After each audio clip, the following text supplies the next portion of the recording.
everyone, and welcome to Central Hall, Westminster. This building has seen suffragettes demand a vote, the UN's first assembly, and generations of movements wrestle with what democracy means in practice.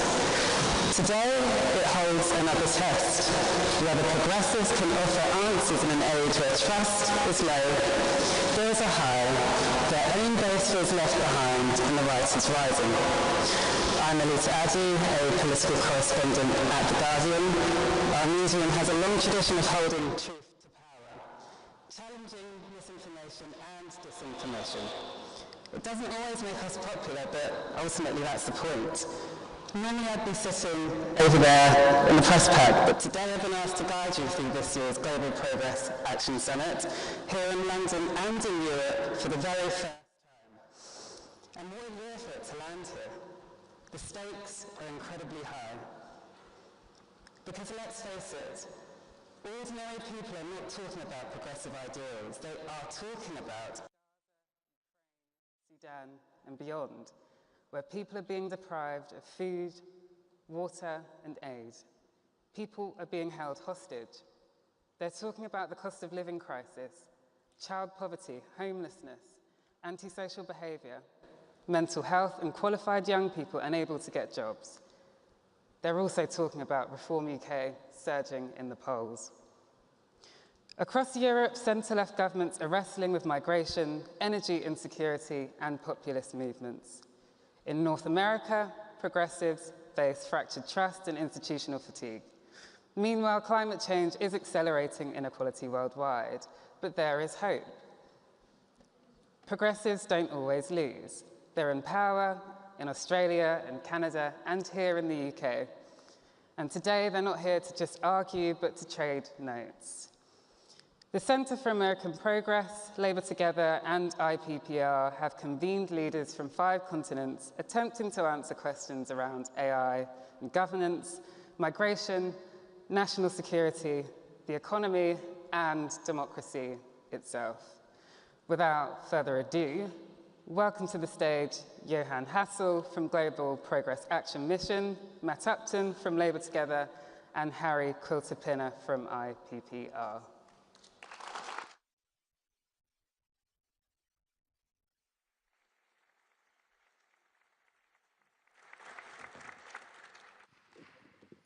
Thank you, Alita. So I'm Matt from Labour Together. I'm really proud to be hosting today with our friends at IPPR and the Centre for American Progress. I definitely recognise a few faces from yesterday. We started off in King's Cross. And anybody who heard me give my introductory remarks yesterday will know I'm quite a big fan of King's Cross. It's the biggest, or one of the biggest, urban regeneration projects in Europe, an area, for those who know it, completely transformed from what it was, and now sits at the heart of something called the Knowledge Quarter, which has institutions like the British Library, where we hosted yesterday, some of the best universities in the world, but also alongside that, cutting-edge organisations working on science, technology, medical research, and so on and so forth. And I think the whole King's Cross development is such a great sign of Britain, the kind of confidence of Britain looking ahead to the future, and a sign that Britain can actually get things done. And then today, we see a very, very different vibe, as Alita touched upon. We're in somewhere much more historic today, not just Central Hall, but obviously Westminster itself, the home, the symbol of parliamentary democracy, going back hundreds and hundreds of years. And for me, it was really, really important for people that travelled so far to come to the conference and come and see London and the UK, that we're able to show you those two sides of the country, the future, where we're heading, but also the historic past that makes Britain such a great place to be. Now, I think that analogy of past and future, and history and future, actually works quite well as well when thinking about the challenges facing progressives. Now, we all know, I know for my country, and I know it's the same from some of the conversations yesterday for your countries, that so many people are losing faith in the idea that the future can bring something better for them and for their families. The idea that the future increasingly is something to be feared rather than something to be embraced. And equally, some of the historical discussions and arguments that we thought were just settled way in the past are now we're having to fight for them all over again. The idea that democratic countries, the idea that democratic institutions can actually deliver what people need in today's world.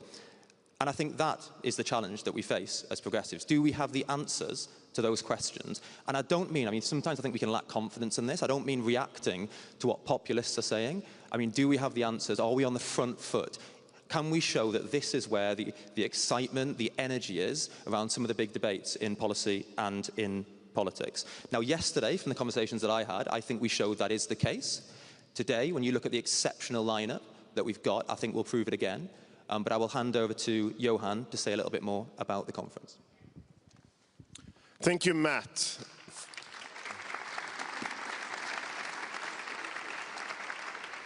Friends, leaders, fellow progressives, during the most consequential political moment of our time, the Global Progress Action Summit brings together center-left leaders to discuss the world's most pressing challenges to advance a new progressive policy agenda. The Global Progress Summit demonstrates the unity of purpose and the urgency for actions that progressive governments, leaders and change makers share. As the largest gathering of progressive leaders in the world, the Global Action Summit creates connections, ideas and outcomes to drive a global agenda for the future. This year's themes, Governing for Working People, is set in an age of insecurity where global progressives need to find a moment to unite, to meet today's challenges, to deliver bold policies that deliver security, prosperity and democracy for all. We are a global progressive movement which are strong, confident and we are forward-looking. And here in London, we are setting out the direction for the future. Thank you all for being here. Thank you all for your leadership. And over to Matt and Harry.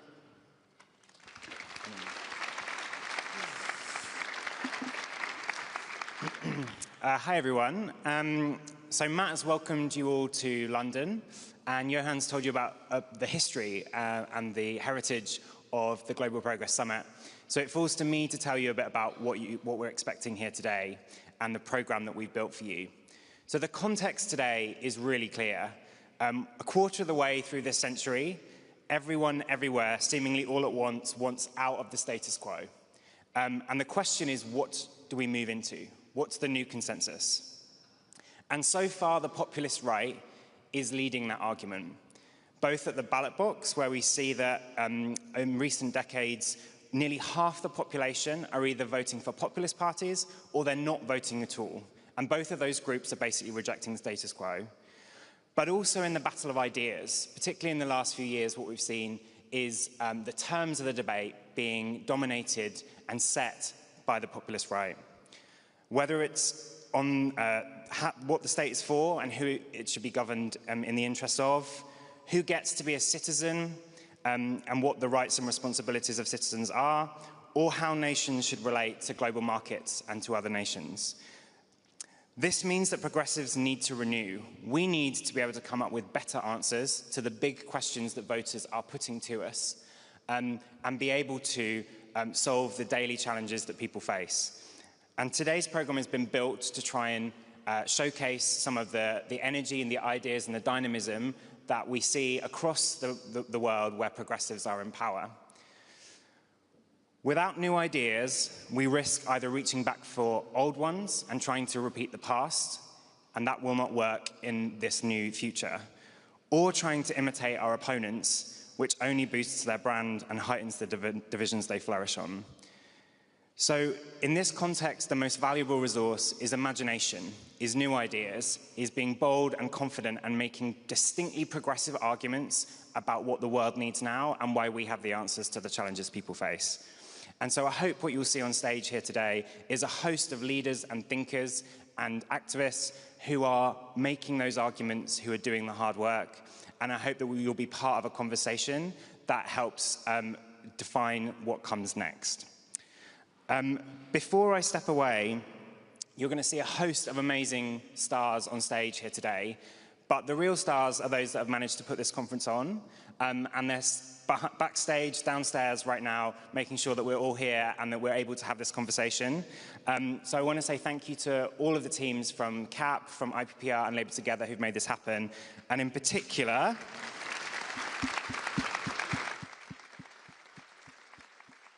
they won't be here to hear me say this because they're all busy, but Jess, Aleri, Ollie, Rhiannon and Ali have done an amazing job in making this happen, so they're the real stars of the show here today. Thank you all, I hope you have a great day, and I'm going to hand back over to Alita.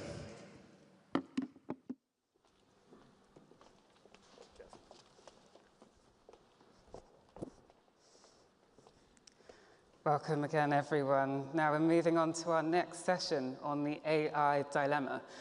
AI, of course, is not just about technology or the revolutionaries around it. It's about power, democracy, and whether people can trust that progress won't leave them behind. So on our panel today, we have Alexandra Geese, member of the European Parliament, who helped shape the EU's landmark Digital Services Act. We have also got Farida Bedway, a Ghanaian entrepreneur and disability advocate, whose fintech innovations have brought digital banking to thousands. We also have Emma Lopez Araujo, Spain's Federal Secretary for Economic Policy and Digital Transformation, leading efforts to embed AI in industrial strategy. We also have Tim Wu, a Columbia law professor. He's visiting Oxford, and he's a former White House advisor and the thinker who coined net neutrality.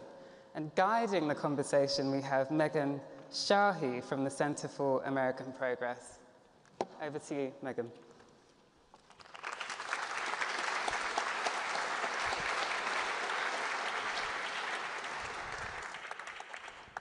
Good morning. Can folks hear me? Yeah. Awesome. Well, I hope everyone is sufficiently caffeinated and ready for this conversation. I get the great honor of kicking off our public programming for the day, so thank you all for being here. The session title is The AI Dilemma, Governing for a Digital Future.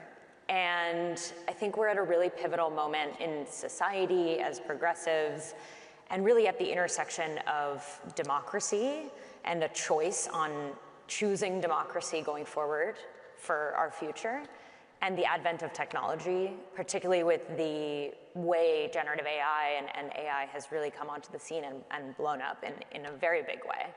And so today I'm honored to be guiding this conversation. I'm surrounded on all sides by the real experts who I'll introduce in a minute.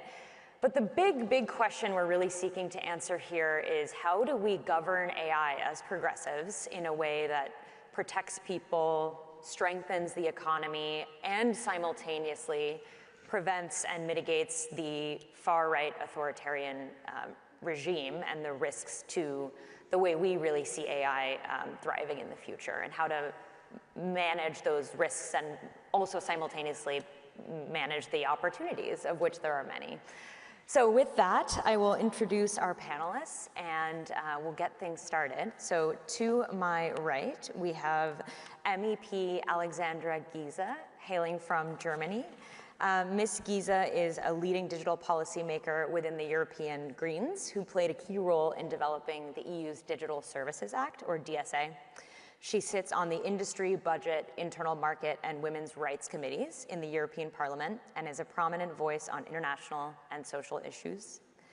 To her right is Farida Bedway.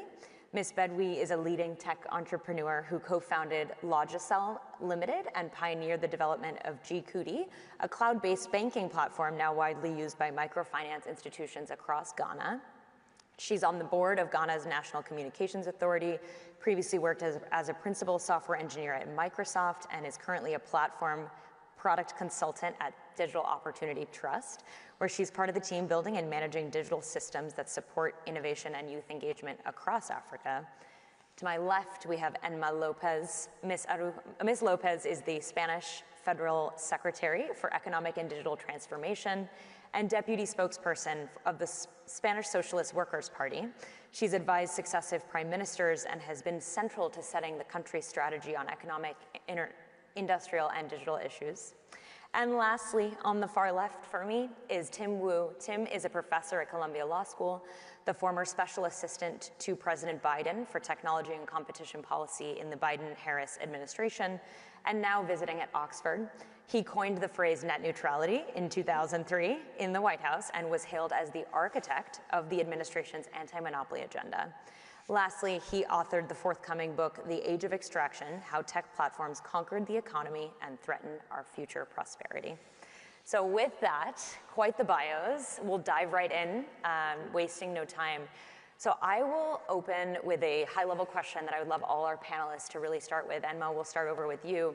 What is the biggest challenge that progressives, folks in the room and out of the room, face in governing AI? And how do we tackle that challenge in a way that not just, doesn't just consider policymakers, but also considers people? Thank you. Well, thank you so much for giving us this amazing opportunity to talk about probably one of the key topics of these times. From my perspective, the big deal is not falling into the false dilemma between advancing and regulating. They are not opposite, and in our perspective, they must be together. Why so? Because if we have rules in the real life, why don't we have that in the digital life? It's, do we really want the digital life to become some kind of the Far West? We don't.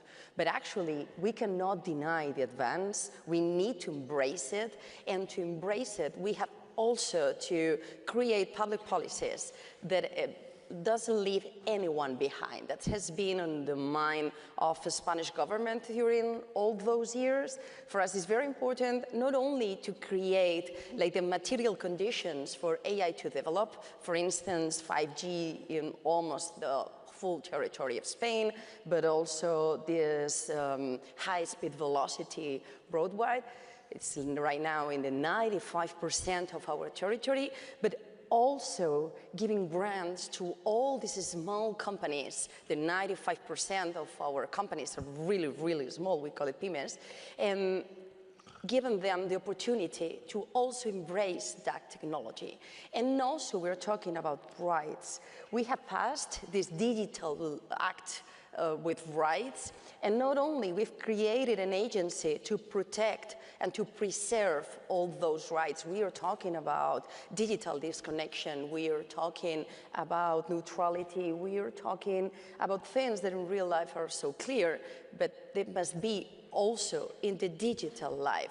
So as a sum up, that could be that we need to embrace it, we need to regulate it, and we need to advance in that sovereignty, not only in language, that of course is important, but also in terms of chips, in terms of semiconductors, in terms of all these algorithms and the data that is going to rule the next years of our lives.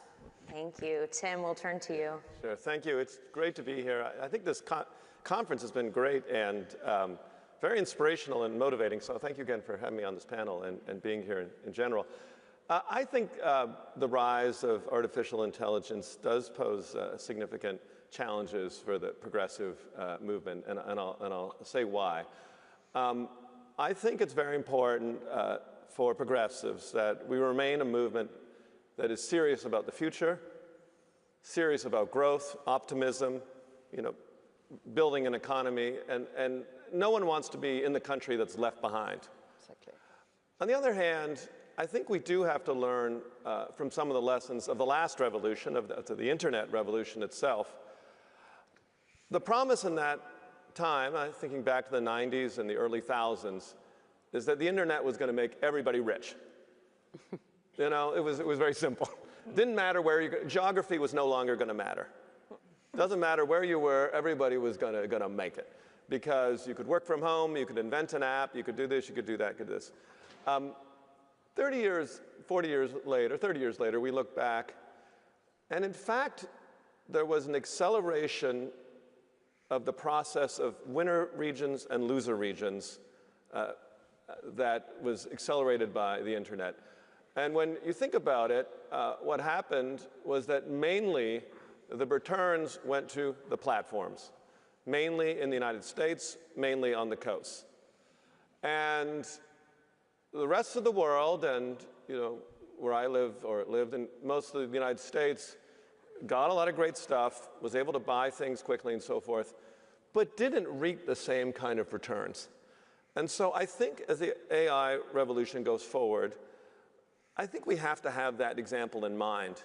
And we have to think about a kind of building that builds the entire economy, not at the expense of parts of the economy. Frankly, I think voters are attuned to this. I mean, voters are more skeptical of AI than they are of the internet. People are just actively worried about having their jobs replaced. So I think thinking through the economics is really important. I don't think we should want our countries or our regions to become satellites of Silicon Valley, economic satellites of Silicon Valley, nor do I think you want a situation where that you're competing with tax breaks or whatever you can to try to beg for little crumbs of investment. I think if you want a tech industry, you need to have a tech industry. I think if you want to have AI, you have to have AI. But depending on this model, of hoping to lure a little bit of investment is, I think, a risky proposition if you look at the history of the internet in the last 30 years. Thank you, Tim. Alexandra, we'll turn to you. Well, I think what we have tried to do is look at AI as a technology. And what AI is today is a power structure. It's an enormous power structure. Just let me give you 2 examples. I think the first one is the monopoly on information that large language models now have. If we increasingly use those large language models to produce text, that text goes to the internet. This is what AI models are trained on. You see how big the influence is. And we're already seeing that, for example, NewsGuard showed that there was a Russian disinformation campaign that produced text just to train AI models, and 30% of that material spreading disinformation about the war against Ukraine in Russian and Ukrainian language ended up in those large language models, in those AI chatbots. There are other examples from Elon Musk even being proud of saying, well, we tweak the algorithm, we change the output of Grok. So if you control the global knowledge production, this is pure power. And we see in the US the attack on universities, the attack on teachers, the attack on education in general. This is a global effort to reduce knowledge, to reduce the access to objective knowledge, and to control the knowledge production. The second point is that AI is an infrastructure. It's about data centers, it's about satellite, it's about undersea cables. Where does this information travel?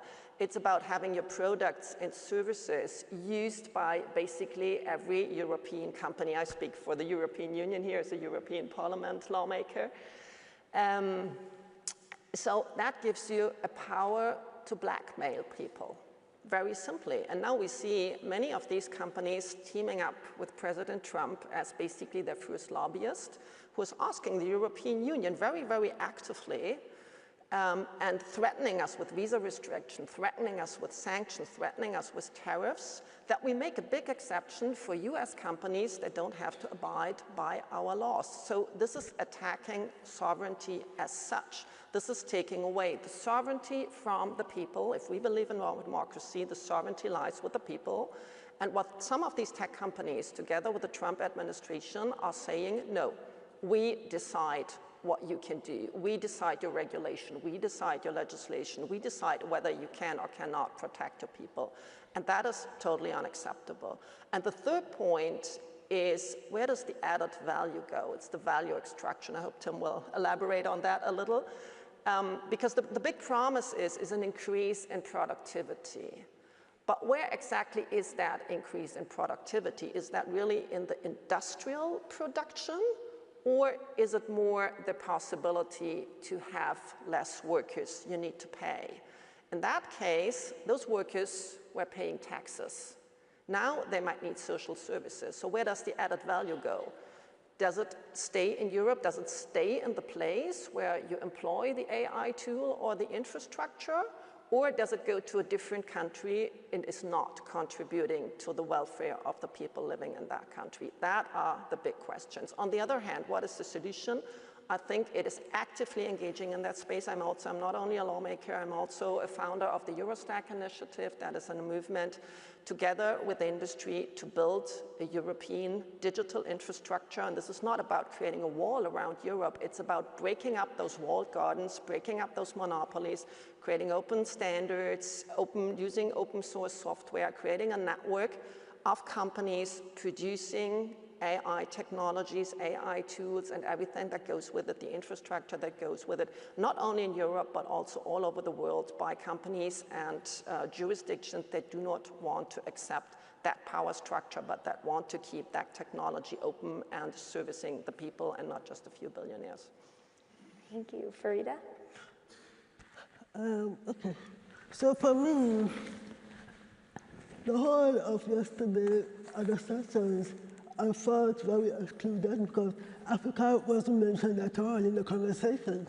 And our problems, I mean, obviously, things are a bit different for us, but we still have similar issues, especially when it comes to things like unconscious bias and all those things, when it comes to AI, because, for instance, if you are looking at doing agentic AI, where we are setting up a health monitoring system, which would make recommendations on things like maternal health issues, most of the data is coming from the West. Most of the data being trained is coming from the West. It's not coming from Africa. So obviously the parameters and things will be different. So a couple of weeks ago, I was actually talking about why Africa needs to get more involved in the conversation. Because if not, what's going to happen is that things that will work for people in the West would be implemented for us, and it will not work because our parameters are different. And our social constructs, our cultural constructs will not come into play in the whole conversation. So it's very important that in Africa, we also look at how can we contribute to this whole AI conversation. We are the second biggest planet, we are the second biggest continent in the world. We have the largest population of youth. So it's very important that we also play a major part in this whole thing. And when we have similar problems when it comes to elections and misinformation and all those things, though not at the same scale as in the US or Europe, but we still have it. So, I mean, it's very important that we also get involved in the learning, in training the learning models and making sure that our data is represented within the learning models as well. Thank you. So, as we're in the UK and have two Europeans on the panel, I'd love to turn to them to maybe answer a two-parter.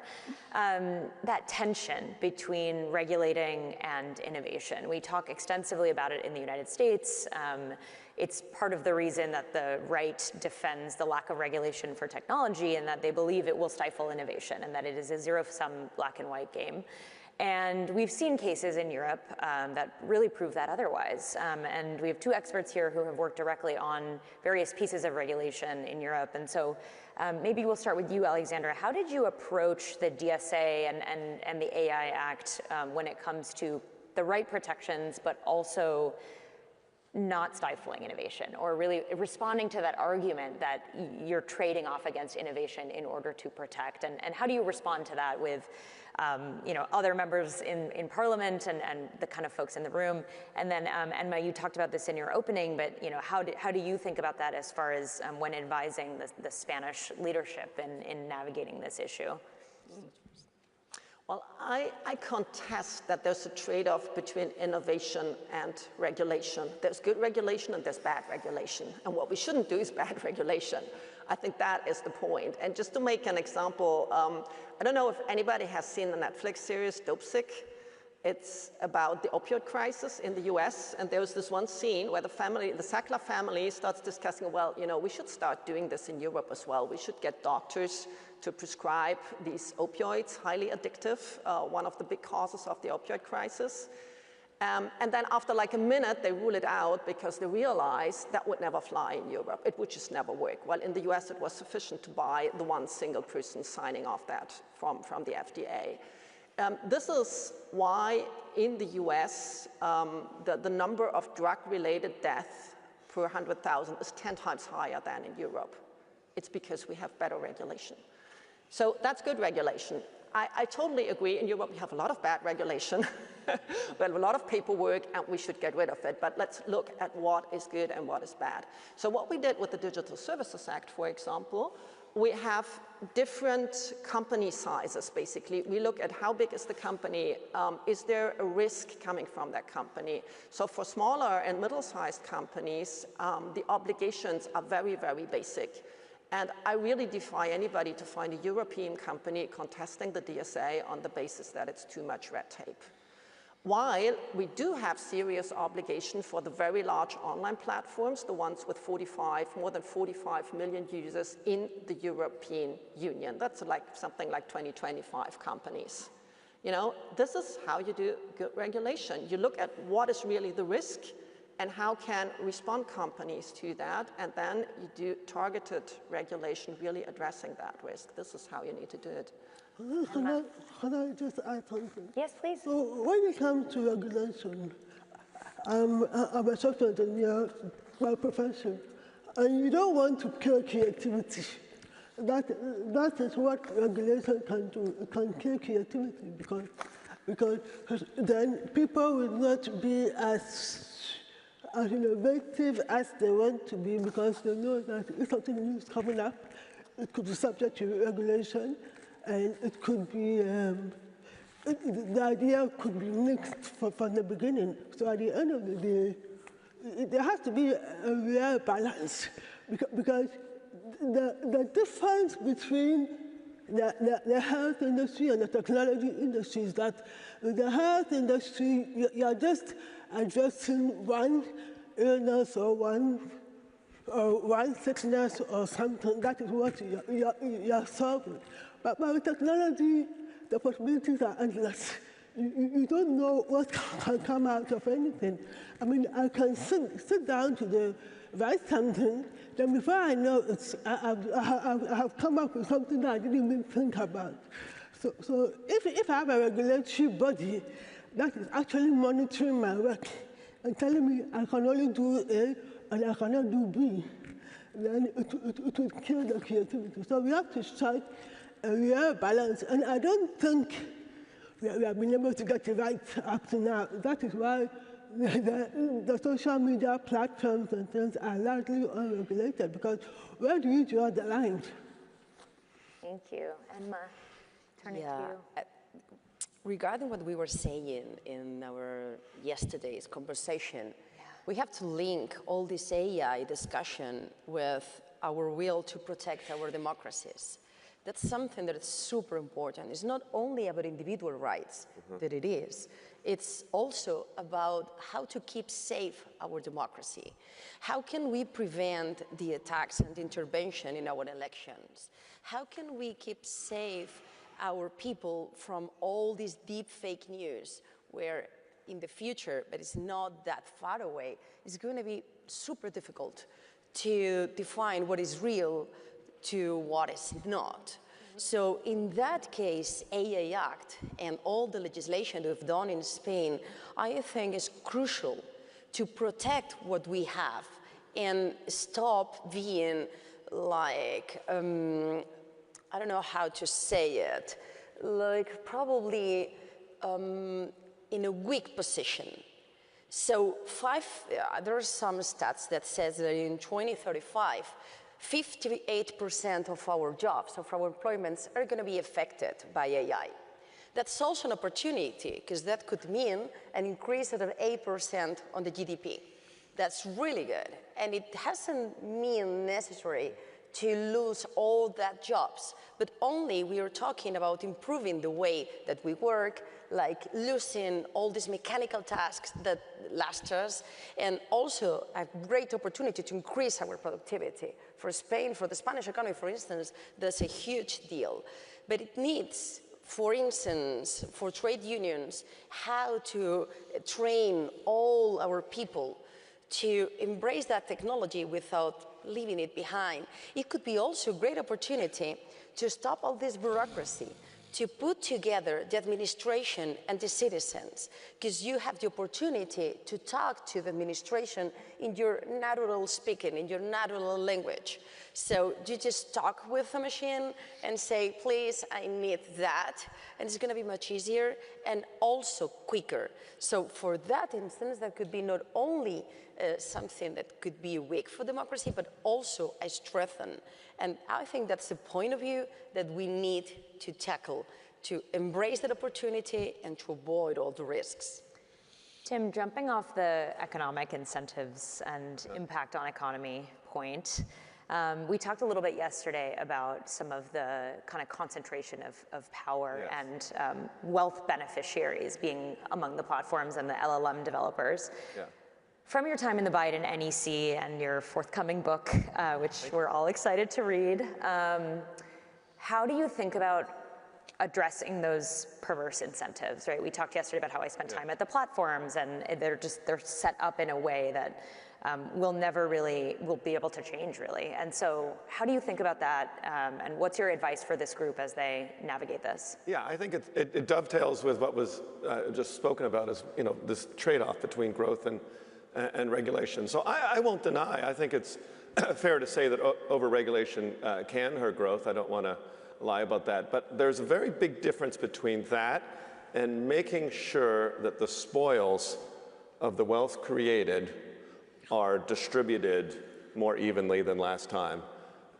What we let happen over the last 40 years is we allowed the tech platforms, which are undeniably convenient, essential, have become the platforms of our economy. We've let them become these extraction technologies that just take too much from the rest of the economy. And I think any mind towards AI policy has to, as you said, embrace technological advance as a means of generating wealth, but at the same time, make sure that we have a technology that is infrastructural, that is building for the whole economy. I think progressives need a build agenda, but it needs to be a build agenda that just doesn't say, oh, those guys, those 4 companies are going to build our future and take all the money.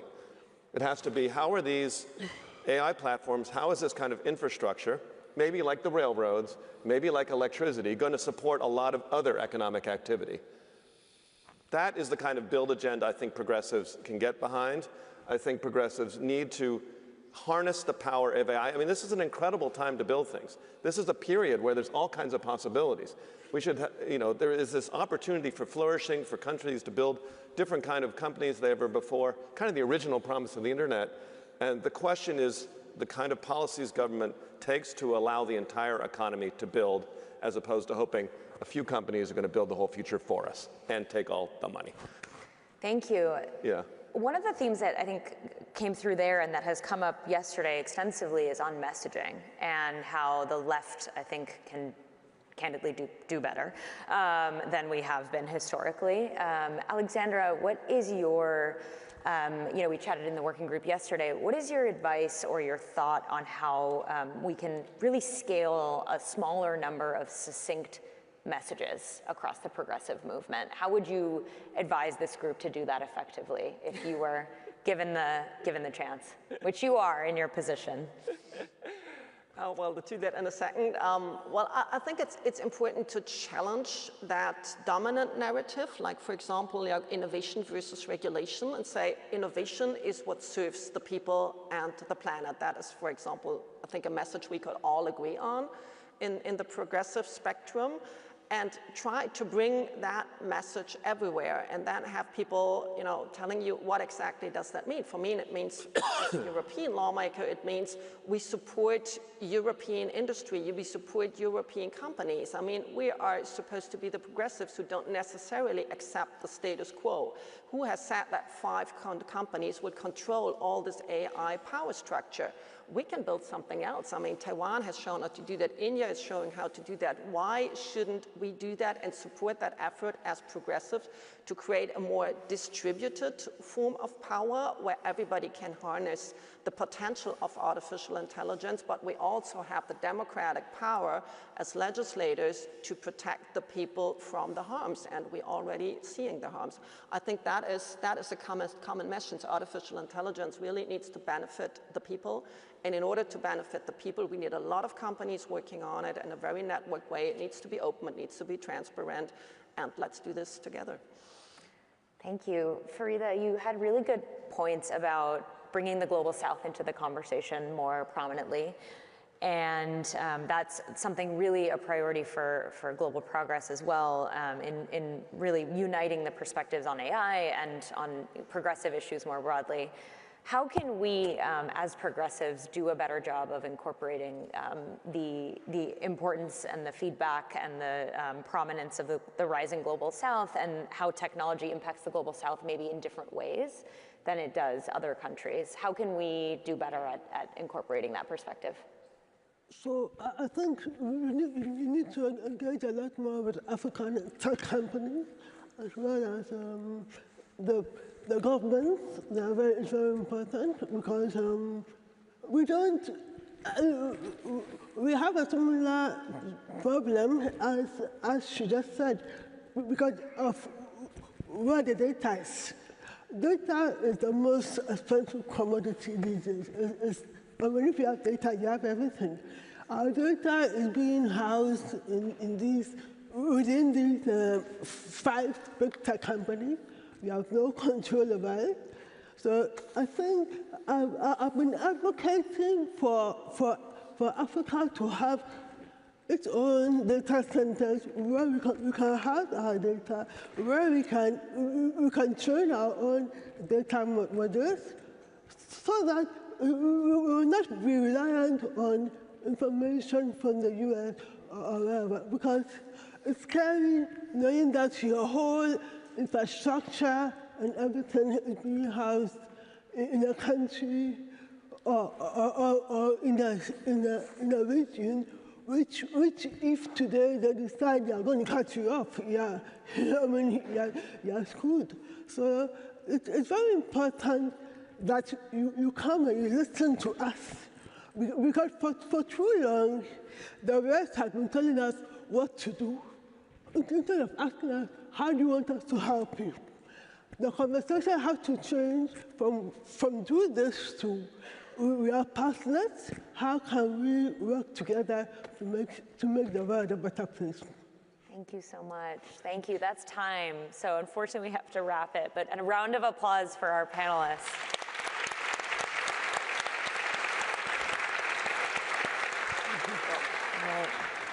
Thank you. Nice to meet you.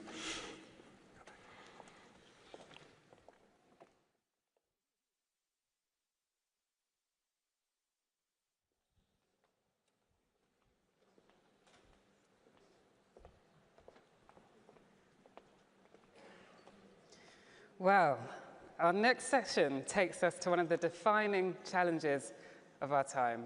That's migration. The UN estimates that more than 120 million people worldwide have been forced from their homes. While most are hosted in low and middle income countries, irregular migration into Europe and the US has reshaped politics, fueling populism and really testing democracies. The question for progressives is whether we can manage this scale of displacement in ways that reassure citizens at home while staying true to their values.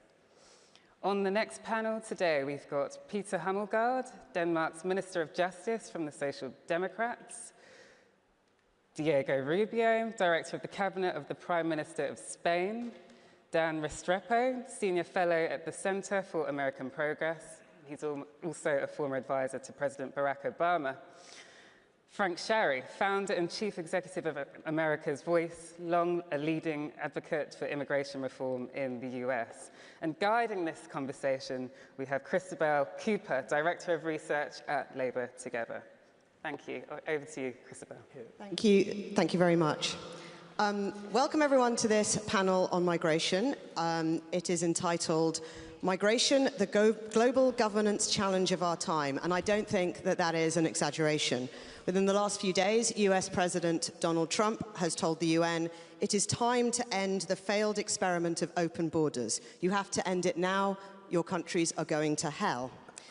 And yet, whether Donald Trump likes it or not, we are living in an era of mass displacement. The UN currently estimates that more than 120 million people worldwide have been forced from their homes. While it's low and middle income countries that host the vast majority of those people, irregular migration into Europe and into the United States has disrupted our politics. It has fueled the populist right, and it is placing a strain on our democracies. So the challenge for the centre-left is to find a way to manage this scale of displacement that takes into account the concerns of existing populations in our countries, but which also seeks to maximise the contributions that migrants can bring and remains true to our socially democratic values. We've got a brilliant panel here. I think you guys have already been introduced.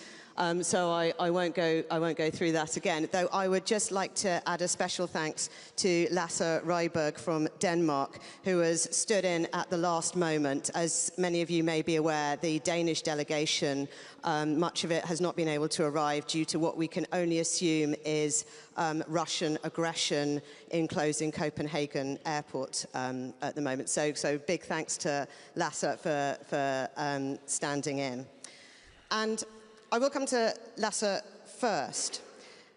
At the Danish general election in 2022, the governing Social Democrats achieved their best result in 20 years, while the hard-right Danish People's Party gained 3% of the vote. Yeah, absolutely. A rare success for the centre-left over the hard-right at a time when migration is such a prominent issue in our politics. Would you be able to just give us an overview of the approach that the Danish government has taken with regard to migration, both in terms of the policy and in terms of the narrative that you were trying to get across to voters? Yeah, I will certainly try to do that and maintain the focus on an overview and not a historical run-through. But it's important to know the political history in Denmark in terms of immigration to understand why we are at the point we are now. I mean, we all concur that we live in troubling times with war, instability, and we are seeing right-wing party taking power in numerous countries around the world. So therefore, it has been very important to us to be in sync with our population. There are no easy solutions. Often in our progressive family, we have this mantra saying, when they go low, we go high. We would say when they go low, we need to go relevant. This is a question about relevance without losing your fundamental ideological aspects. Already 30 or 40 years ago, we were warned as a party by a lot of our Danish, a lot of our local mayors. They were saying they experienced that immigration was getting out of hand. It created a lack of social coherency, and the balances were simply off. We struggled with that debate, those policies, for decades internally in our party. In 2001, we lost power. We lost the election primarily due to immigration issues and issues of crime. So all until we had some years in government during Healey Thorning-Schmidt, but it was not such a great success in those terms. In 2018, we had a new leader, Mette Frederiksen, and she set out a new course, a new comprehensive policy in terms of immigration and integration in our country. And our analysis was that we needed to pivot on these subjects in order to get permission from a lot of the voters we have lost during all of those years we were out of government.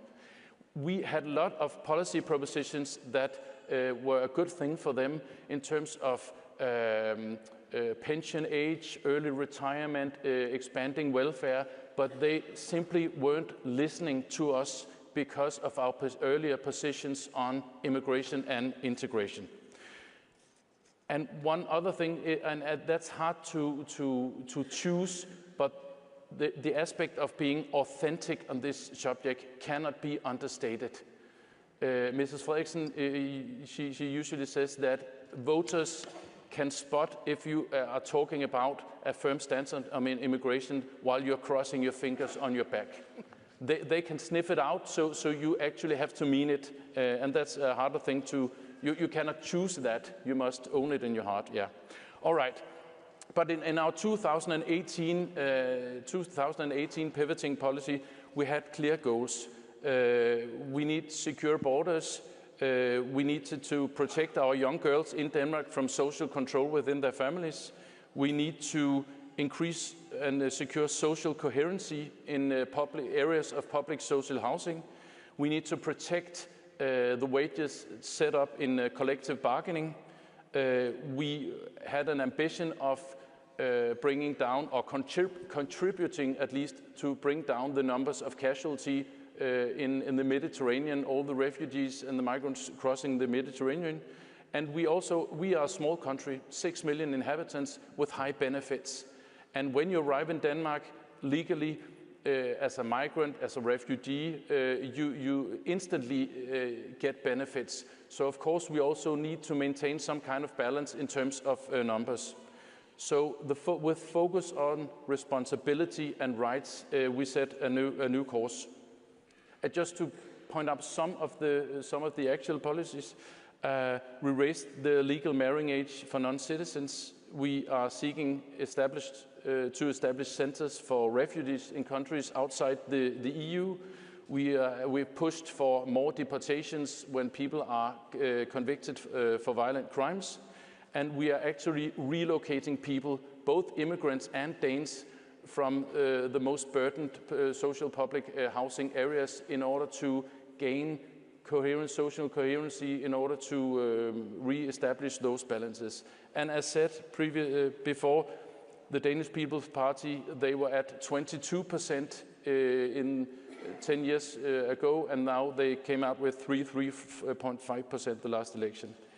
And the last thing I would like to say in this round is that we have both enacted hard policies, firm policies, restriction policies, but we are also pursuing a lot of the things that we usually stamp being progressive. We are at 7.7% in 0.7% in foreign aid. We are respecting and upholding international treaties. We are pushing for further deals with bordering countries. We are offering housing and benefits for those who are legally in our country, and we are enacting more anti-racism and anti-discriminatory legislation. So we are quite resolute in our firm policies, but we are also doing a lot of the things that we usually call progressives. But of course, or not of course, we are maybe communicating the firm stances more than all the traditional progressive things in order to maintain this permission with the voters to talk about them, to talk to them about a lot of the other things we want to do. Thank you. Thank you very much. Yeah, please. So a year after the Danish elections, the Spanish Social Democrats PSOE also won re-election with an increased share of the vote, and the hard-right party Vox losing both vote share and seats. And in case we were tempted to think that there might just be one simple, straightforward winning formula for centre-left parties on migration, PSOE approached the issue quite differently. So Diego, could you take us through the Spanish government's approach to migration? Yes. So at the Spanish government, we know that it's important to connect with citizens' beliefs. but not when that makes you deploy the wrong policies. Our migration strategy is based on 4 principles. The first principle is that we have a moral and legal duty towards migrants because they're human beings, regular or irregular. This sounds basic, but nowadays, unfortunately, we keep saying it. They're human beings. The second principle is that you cannot stop migration. Maybe in the short term, if you invest a lot of resources, but never in the long term, because our forests, our deserts, our oceans are too big. And the need of those fleeing from violence or poverty is too high. So you will never stop it. That's why we believe that every single pound you invest in trying to stop migrants, you're wasting it. You should devote that money to canalize, to channel migration properly. The third principle, maybe one of the most important ones, is that all those studies published in the 60s and the 70s about the world going overcrowded were completely rubbish. This idea that by mid-century there will be too much people in the world so we won't have a space or water for them are completely flawed. The reality is that most countries, in Europe certainly, are underpopulated, and that they're going to lose millions of inhabitants in the coming decades because of demographic aging. And the reality as well, and this can be proof, is that even nowadays, one of the main engines of growth for our economic models is demographic growth. If you look at Europe over the past decade alone, was more than 25% of our economic growth was driven by demographic growth. So what we believe, and AI is not going to change that, by the way. So what we believe is that in 10, 20, 30 years from now, we will look backwards and we will see 2 kinds of developed countries. Those who remain close, they will go stagnant. They will struggle to, with deficit and debt. They will struggle to keep their welfare state alive, and life for everybody will be worse. And those who remain open, they will remain growing economies, and therefore they will be able to keep their welfare states alive. And there's the 4th principle or idea, which is that we are seeing a lot of people buying the framework of the far right when they forget or ignore the fact that most of the problems that we tend to link to migration are not caused by migration, are not caused by the nationality, the religion, or the color skin of the people, are caused by poverty, inequality, lack of prospects, lack of education.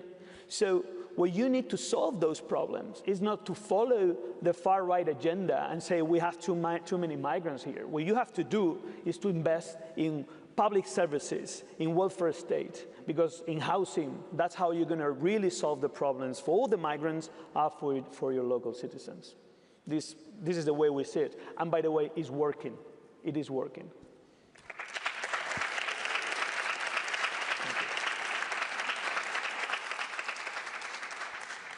Thank you for that. Dan Restrepo, I'd like to turn now to talk about some of the countries that are really dealing with the sharp end of mass displacement of people.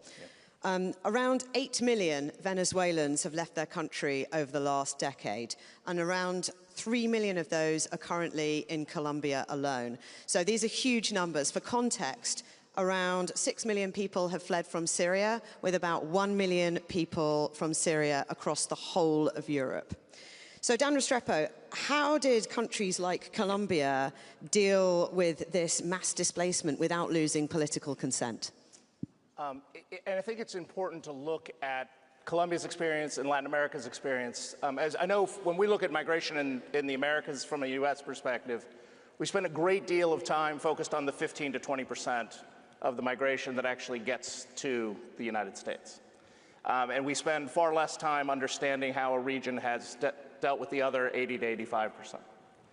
And as you rightly note, Colombia is today, so a country of 40 million people has received 3 million Venezuelans, And the other 5 million that have left Venezuela in the last decade at least passed through, almost all of them passed through Colombia. So migration is very much a day-to-day reality in countries in the global south.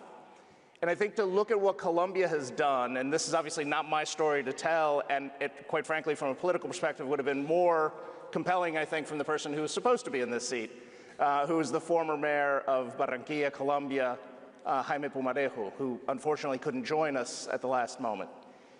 And Jaime's story, from a political perspective, is a very interesting one. So during his time as mayor of Barranquilla, which is the largest Colombian city closest to the Venezuelan border, his city's population grew by 10% in a 5-year period of time, all fueled by migration. And at the end of Jaime's term in office, he left office as the most popular mayor in Colombia. We normally think that that kind of disruption, that kind of influx, it would be political death to whomever was there to have to manage it. But it wasn't for a guy like Jaime, and it wasn't for Claudia Lopez in Bogotá and other mayors. And the reason it wasn't, I think, is twofold. Is they understood, both at a national level and a local level, the importance of providing legal authorization for folks to work. So the movement from being a fiscal and social burden, migrants quickly became fiscal contributors. Colombia's working population today is somewhere between 3 and 4 years younger than it was a decade ago in a country that was aging naturally. So there's a huge fiscal benefit that has come to the reduced age in the workforce driven by migration.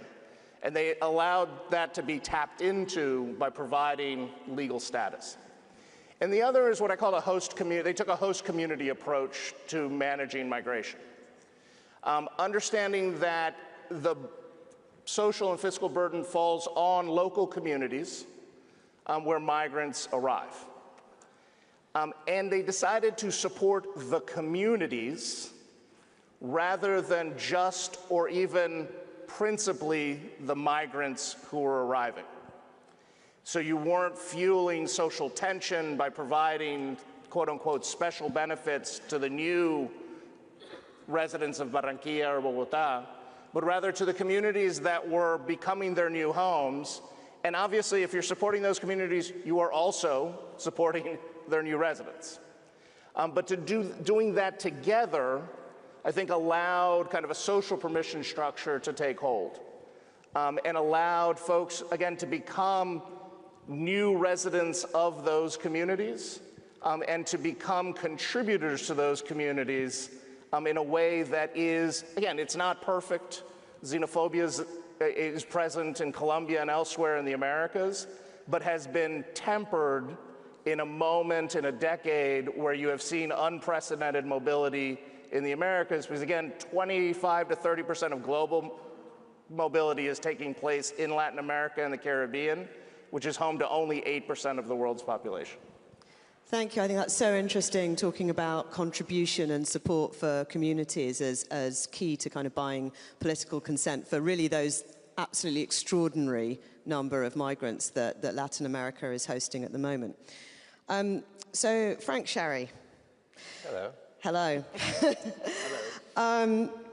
Immigration has been cited as one of the major reasons behind Donald Trump's victory in the presidential election. And yet it's a very widely underappreciated fact that under the Biden-Harris administration, encounters with migrants at the US-Mexico border fell from a peak of 250,000 per month in December 2023 down to 30,000 a month by the time that Biden left office. You worked on the Harris campaign. Can you take us through that sort of extraordinary fact that, you know, firstly, how did the administration achieve those numbers and yet not get political credit for it, Frank? I'm not blaming you, honestly. Everybody want to watch heartbreak happen as we speak. The President Biden got the politics and policy of immigration wrong for 3.5 years.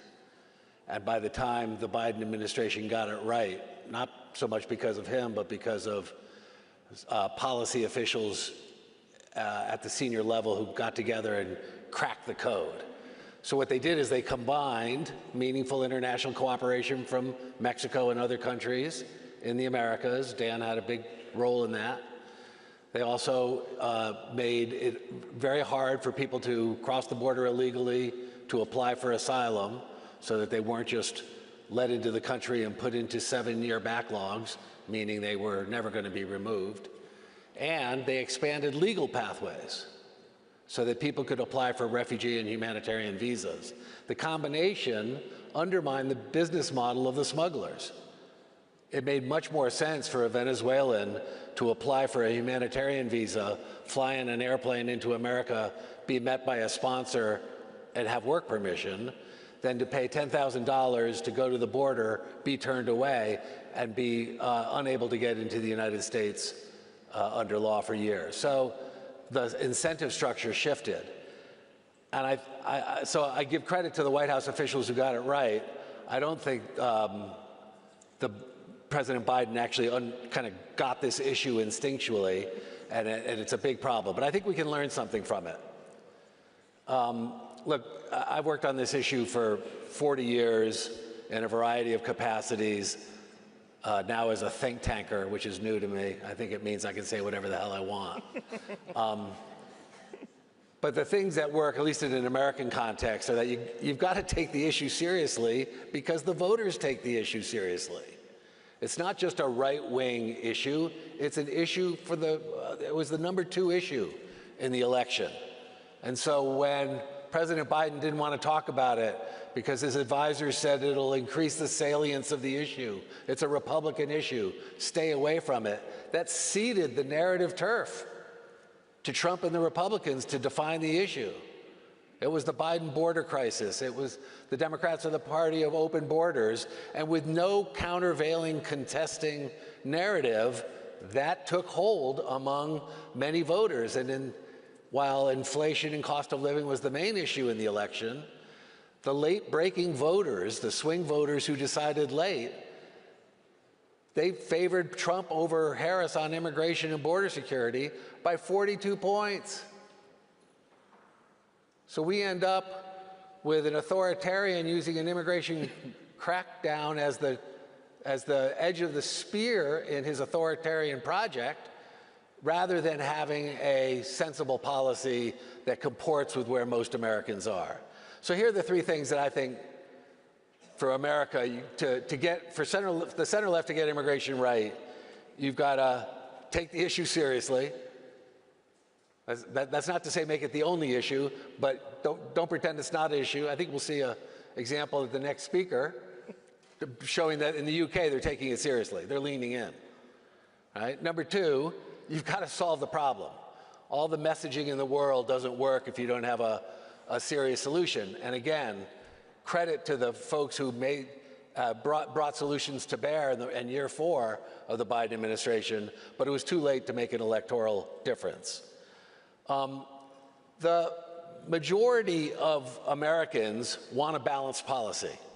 This is what the contours of the debate are often a mobilized right slinging simplistic slogans to mobilize fear and hate, and dare I say, a shouty left advocating for maximalist demands that make the debate seem in the public mind as it's all or nothing. If it's a debate between all or nothing, nothing is going to win. Every time.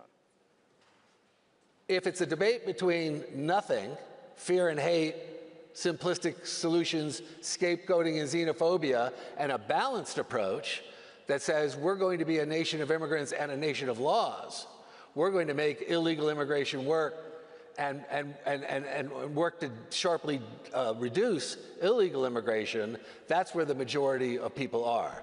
Americans aren't anti-immigrant, they're anti-chaos. And the border chaos drove Trump's electoral advantage in a way that really hurt Kamala Harris's campaign. So, and I learned so much yesterday by talking in some of our small group work, with the Danes and the Spanish and the Swedes and the Australians. Every country has a different authentic story. But your authentic story has to be the basis for how you talk about this. In America, we're not an open borders country. We're a country that has long celebrated legal immigration and tried to deter illegal immigration.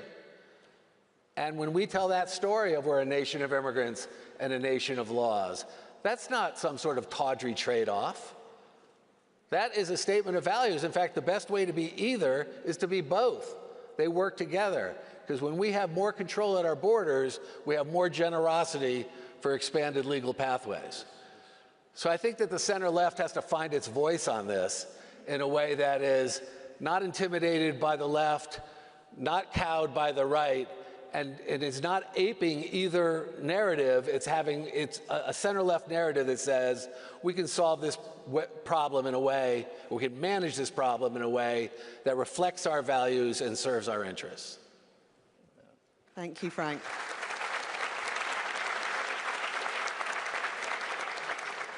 We've just got a couple of minutes left. I'm just going to very quickly ask Diego and Lasse. Centre-left parties tend to struggle with immigration because they're often trying to hold together a coalition of older working-class voters with socially conservative views, and often younger, more educated voters with socially liberal views. So if just like 1 minute on how you've held that coalition together with the immigration policy that you have in Spain.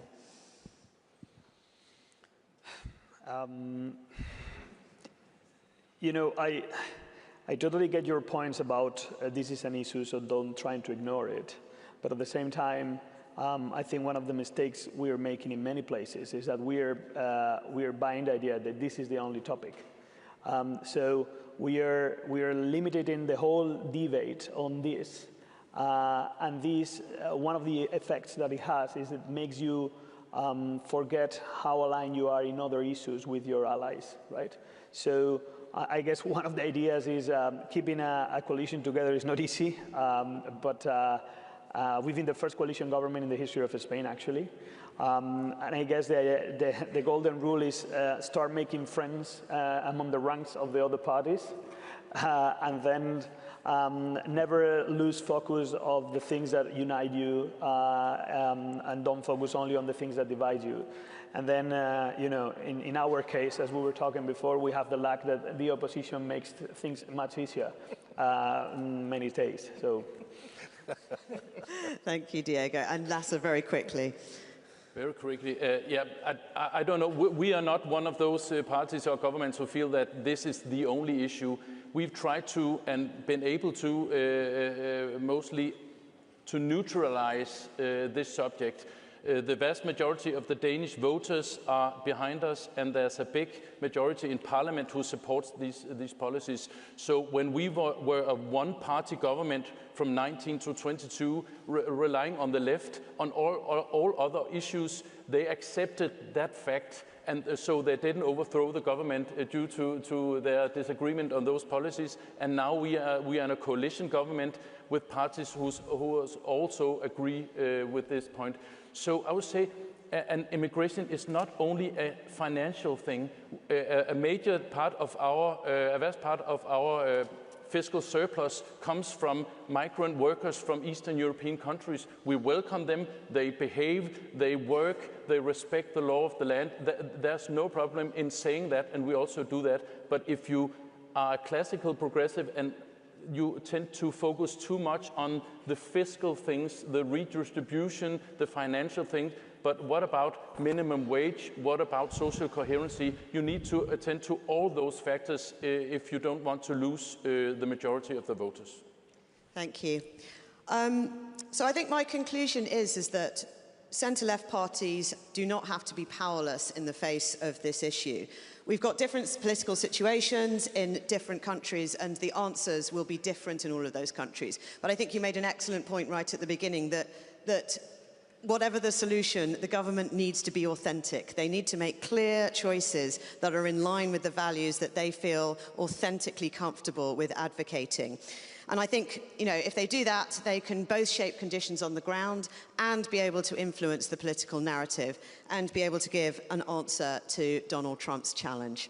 So I'd just like to thank our excellent panel, and can we have a round of applause, please?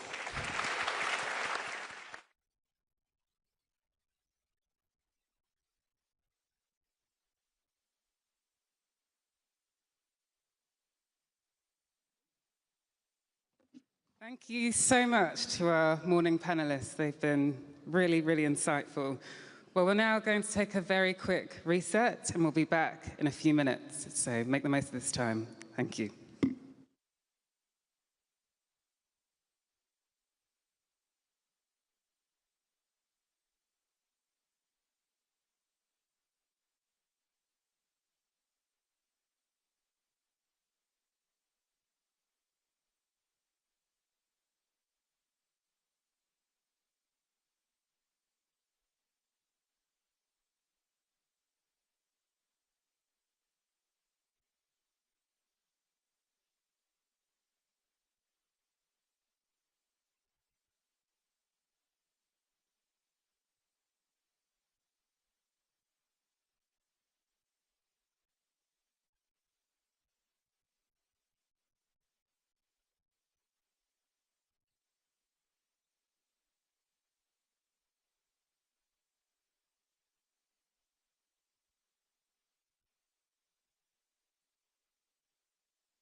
Welcome back, everyone. Well, our next speaker is Prime Minister of the United Kingdom, Sir Keir Starmer. He needs no introduction here, but he comes to this summit at a real test for his leadership. 1 year into office, under pressure from Reform UK, and on the leave of Labour conference. Just this week, he sets out plans for digital ID cards for every UK adult, which has already sparked debate about control and civil liberties. So the question is, in the next week and the months ahead, how will the Prime Minister prove that progress means delivery and not just office? Prime Minister Starmer, welcome to the stage.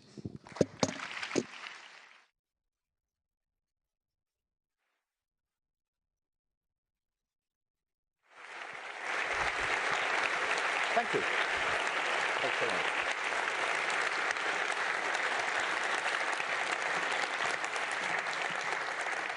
Good morning, and really good to see you. And Alita, thank you very much for that introduction.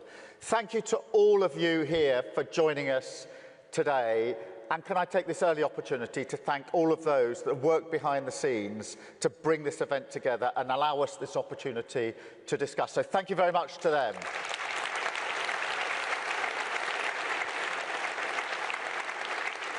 Now, this is a gathering of people bound by a common cause, the patriotic renewal of our nations, that is underpinned by the values of dignity and respect, equality and fairness, and the belief that social democratic means are the best way to pursue that goal. But it's also a room that puts paid to a story we often hear in the press these days, that somehow our politics is dying out. Now, yes, we are in an era of huge challenge, but we can take heart when we look around the world. In fact, we only need to look around this room. Kristrún from Iceland, Pedro from Spain, Mark Carney, who stormed to victory in Canada at the beginning of this year, followed by Albo in Australia, and of course Jonas in Norway just a few weeks ago. So in fact, pitted against our right-wing opponents, I'd say centre-left parties are having quite a year so far. And not forgetting, there is...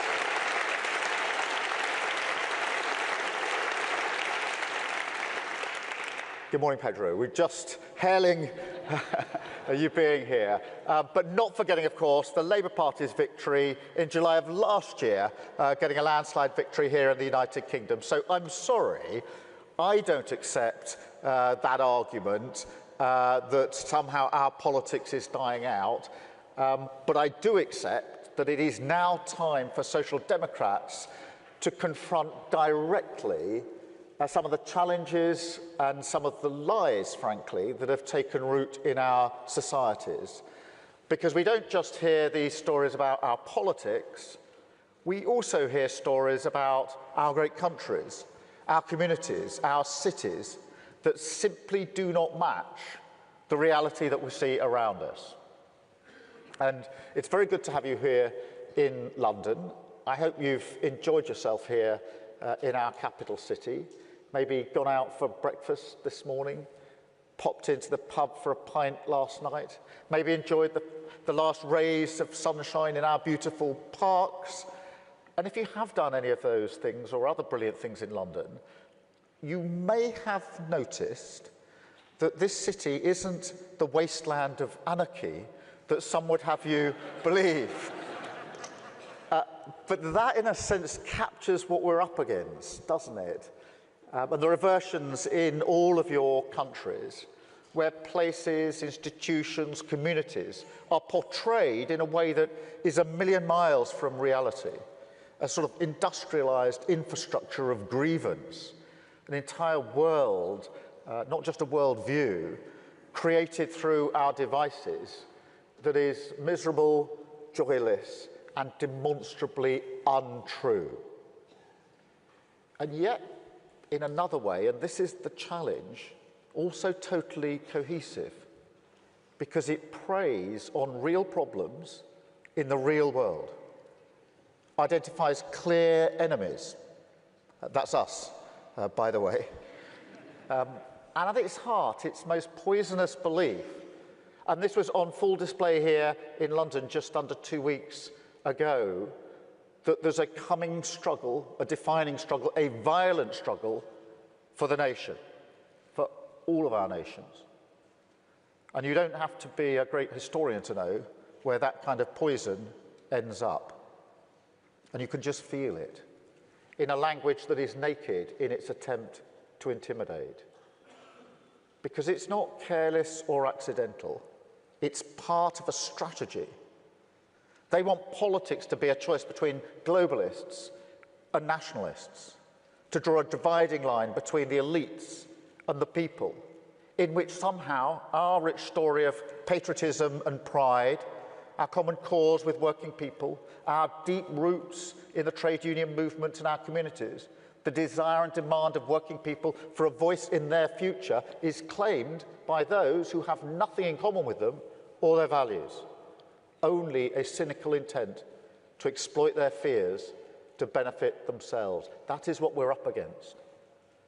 So we must show our politics, resolutely opposed to a status quo that doesn't deliver for working people. The worst thing we can do is to defend the status quo. It hasn't worked for working people. We must be determined to deliver change in their interests. Patriotic renewal, rooted in our own national stories, restoring pride where people live and work. We fight for our values, decency, tolerance, respect, and most importantly, we focus on the countries we can become through renewal, national renewal. Now, that's not a new argument for social democrats, but it is the beating heart of our politics, the nation state, harnessing the potential of the whole country, providing security and opportunity for working people, together squaring up to the challenges of a world that is frankly more dangerous, less secure than many of us have known in our lifetimes. We have to respond to that, not by turning inward, but with even deeper solidarity, alliances and partnerships built upon common values, the rules-based order that has kept the peace in our world since the last century. The coalition of the willing, strong not just because of the depth of our shared beliefs, but because we recognise that the security and safety of the people that we serve depends on our relationships, our willingness to stand up together across our different political traditions and not be cowed by tyranny.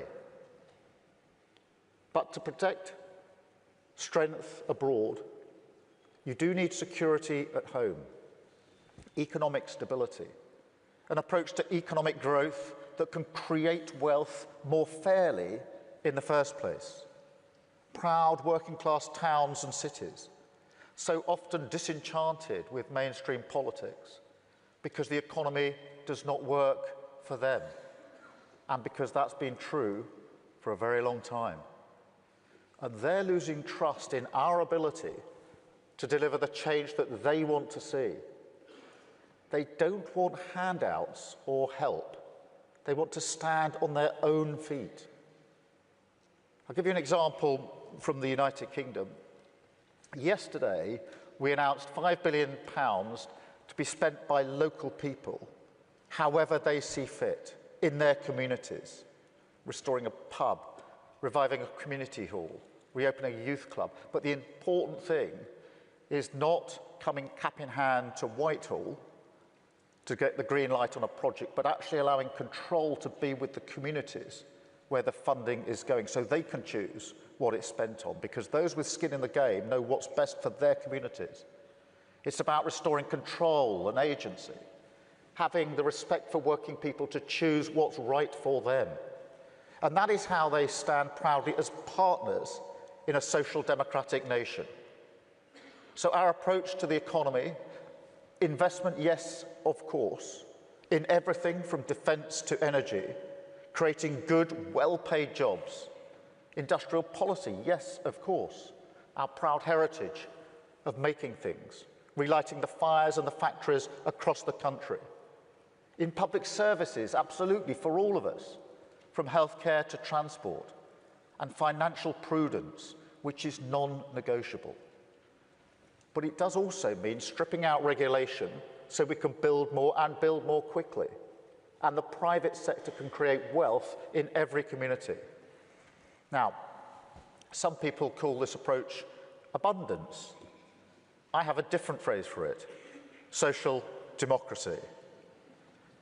But the way I see it, this is the defining political choice of our times. A politics of predatory grievance, preying on the problems of working people, and using that infrastructure of division against the politics of patriotic renewal, rooted in communities, building a better country, brick by brick from the bottom up, including everyone in the national story. Difference under the same flag. Because wherever you are in the world, we all have our different national symbols. And what I'll say is this: we must fight for them. Stand up to those who tell us that there's a tension between our symbols of pride and symbols of inclusion, our multi-ethnic modern nation and our history and heritage. There is not. They are one and the same thing. That's the social democratic argument. It is a powerful one, and we must never surrender it. But of course, you need more than symbols for nation building. You also need renewal. And it's important to be really clear on this. Renewal is not just fixing problems in some managerial sense. That is important, of course it is. People are very disappointed with the pace of change in government. It's so much slower than almost every other facet of their lives. So we do have to speed up. Poor delivery is a threat to mainstream politics. But renewal is a deeper argument. It means demonstrating to working people that, as well as the economy, the state is being run in their interests. And that does mean we've got to look ourselves in the mirror and recognise where we've allowed our parties to shy away from people's concerns and let the politics of purity patronise people. Now, you will all have issues in your own countries, but in Britain, it's illegal migration. And I suspect that may be the same in a number of other countries. For too many years, it's been too easy for people to come here, slip into the shadow economy, and remain here illegally. Because, frankly, we've been squeamish about saying things that are clearly true. It's not just that it's not compassionate left-wing politics to rely on labour that exploits foreign workers and undercuts fair wages, but the simple fact that every nation needs to have control over its borders. We do need to know who is in our country. Our immigration system does need to be fair if we want to maintain that binding contract that our politics is built on. Otherwise, it undermines trust, undermines people's faith that we're on their side, and their belief that the state can and will work for them. And that is why today I am announcing this government will make a new free-of-charge digital ID mandatory for the right to work by the end of this Parliament. Let me spell that out. You will not be able to work in the United Kingdom if you do not have digital ID. It's as simple as that. Because decent, pragmatic, fair-minded people, they want us to tackle the issues that they see around them. And of course, the truth is, we won't solve our problems if we don't also take on the root causes, looking upstream to tackle poverty, conflict, climate change, issues that aren't just intolerable for those of us who care about inequality and injustice wherever it's found in the world, but which have clear consequences for our own citizens. Take Russia's aggression in Ukraine. We all have a responsibility for the future of our continent, to stand tall where oppression and violence rears its head. But it is also about energy security, because Putin and other tyrants have used their control over energy supplies as a threat. They've pushed up energy bills, threatened to keep doing so unless they get their way. And that's why we're investing in our own energy, sovereign control over our own future, whether that's nuclear, wind, solar power. Now, this will create good jobs, but it will also take the boot of tyrants like Putin off our throat. So our mission to become a clean energy superpower is about future-proofing energy supply, bringing energy bills down and protecting the planet that we all live on, doing right by our values and by our countries and our citizens. Because in this era, we must be the nation builders. We must be the patriots in our countries. We must show working people that we, and only we, can deliver the pride and belonging they seek. Their communities strong, cohesive, changed for the better, taking control of our future, tackling the big challenges, whether that's climate change or illegal migration, not shying away from them. That is how we win. That is how we rebuild. That's how renewal defeats grievance. Thank you very much for listening. Thank you very much for being here. I really appreciate it. Thank you very much.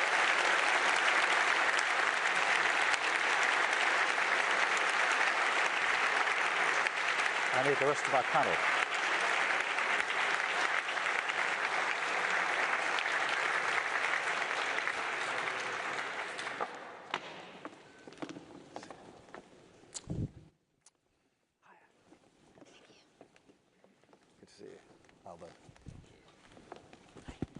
Right. Thank you so much. My name is Neera Tandon, and I'm the president of the Center for American Progress Action Fund, and we are so excited to co-host this day and really thrilled to be here with such incredible leaders from around the world. I want to thank Prime Minister Starmer for his words of inspiration and strength of resolve, and for being with us at the Global Progress Action Conference. And of course, it's my great honor to welcome Prime Ministers Mark Carney of Canada, Anthony Albanese of Australia, and Kristian Frostadóttir of Finland. Iceland. I'm so sorry. I'm so sorry. Oh my God, that's so embarrassing.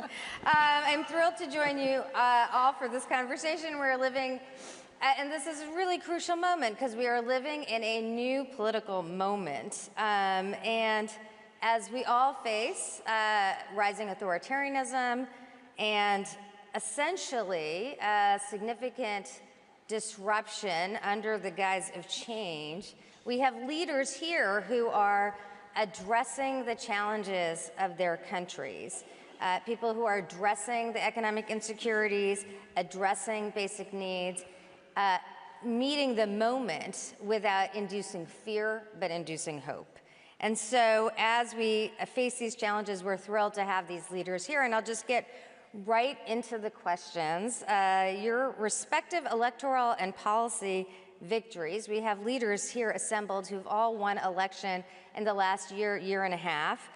These have been points of inspiration for the progressive movement, for center-left parties, and for really democracy defenders around the world. And I'd love for you to share with us how your messages, how that resonated, and how you are meeting the needs of your constituencies, people who are deeply concerned with cost of living and other issues. Mark Carney, please take it away. Mr. Prime Minister. I see, that was introduction, discuss. Okay, so I will go. Thank you, Neera, thank you. This is fantastic to be at this gathering. So maybe I'll frame it a bit this way, which is, our election and what Canadians were feeling, like in many electorates, but in a slightly different way, is a sense of loss of control. That's what happens when inflation is too high, and that's what happens when there is a sense that migration isn't being adequately managed. It's also what happened, and the most sharp version of this was, of course, the tariff relationship with the United States, when all of a sudden our largest trading partner was fundamentally changing the relationship. So our election and our policy was first and foremost, it was fight the tariffs, have a reaction. We had one of the strongest reactions. Protect our workers. So there were many ways we were doing that, but one of the things is we were taking all of the tariff revenue, putting it back into workers, helping workers retain their jobs, but also retrain, protect our communities against crime. But the core, the core message was build. And it was to build in a positive way. You need a positive agenda, and it matters how we build. And I'll just leave you with a couple of core messages that ground our approach in the election, but very much in governing. First and foremost, we can give ourselves more than any foreign government can take away. So our ability to have one Canadian economy, we have a bunch of internal trade barriers, we're removing all of those. Our ability to build for the future new trade corridors, clean energy, artificial intelligence, diversify with partners, all of that is much greater than what could be taken away, even in the worst tariff scenario. So you have a positive element to that. The second thing that we emphasize is how we build. So we build as a nation. We build first and foremost thinking about workers. So the message to Canadians has been, we are going to create not hundreds of thousands of jobs, but hundreds of thousands of careers in the skilled trades and other skilled areas, and setting up in parallel with major projects and investments, apprenticeships, skilled training, so that Canadians are ready to take advantage of that. Last point, we have historic issues that are current issues in terms of reconciliation with Indigenous Canadians, Indigenous peoples, and the nature of the major investments we're doing is that there will always be Indigenous participation in the equity, in the ownership, in the building. So it's a progressive element, thinking back into workers and being inclusive with all groups and societies with a core positive message on build.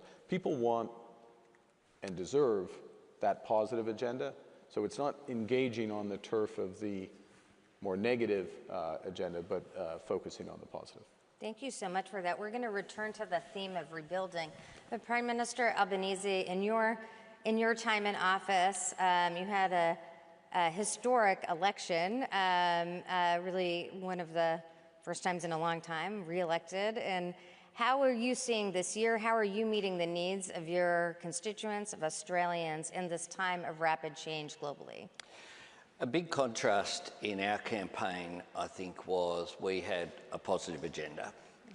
And there were two themes we kept going back to make a positive difference to people's lives. No one held back and no one left behind.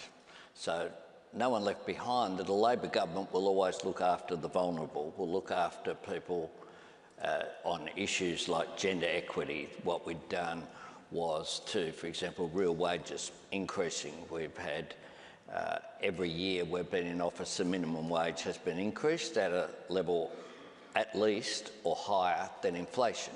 So we've seen wages share of GDP go up for the first time in a long while, for example. We have, since the election, protected penalty rates. We have introduced superannuation to paid parental leave, and we're extending that out to 6 months paid parental leave. And we have that agenda in terms of equity, but no one held back is about aspiration as well.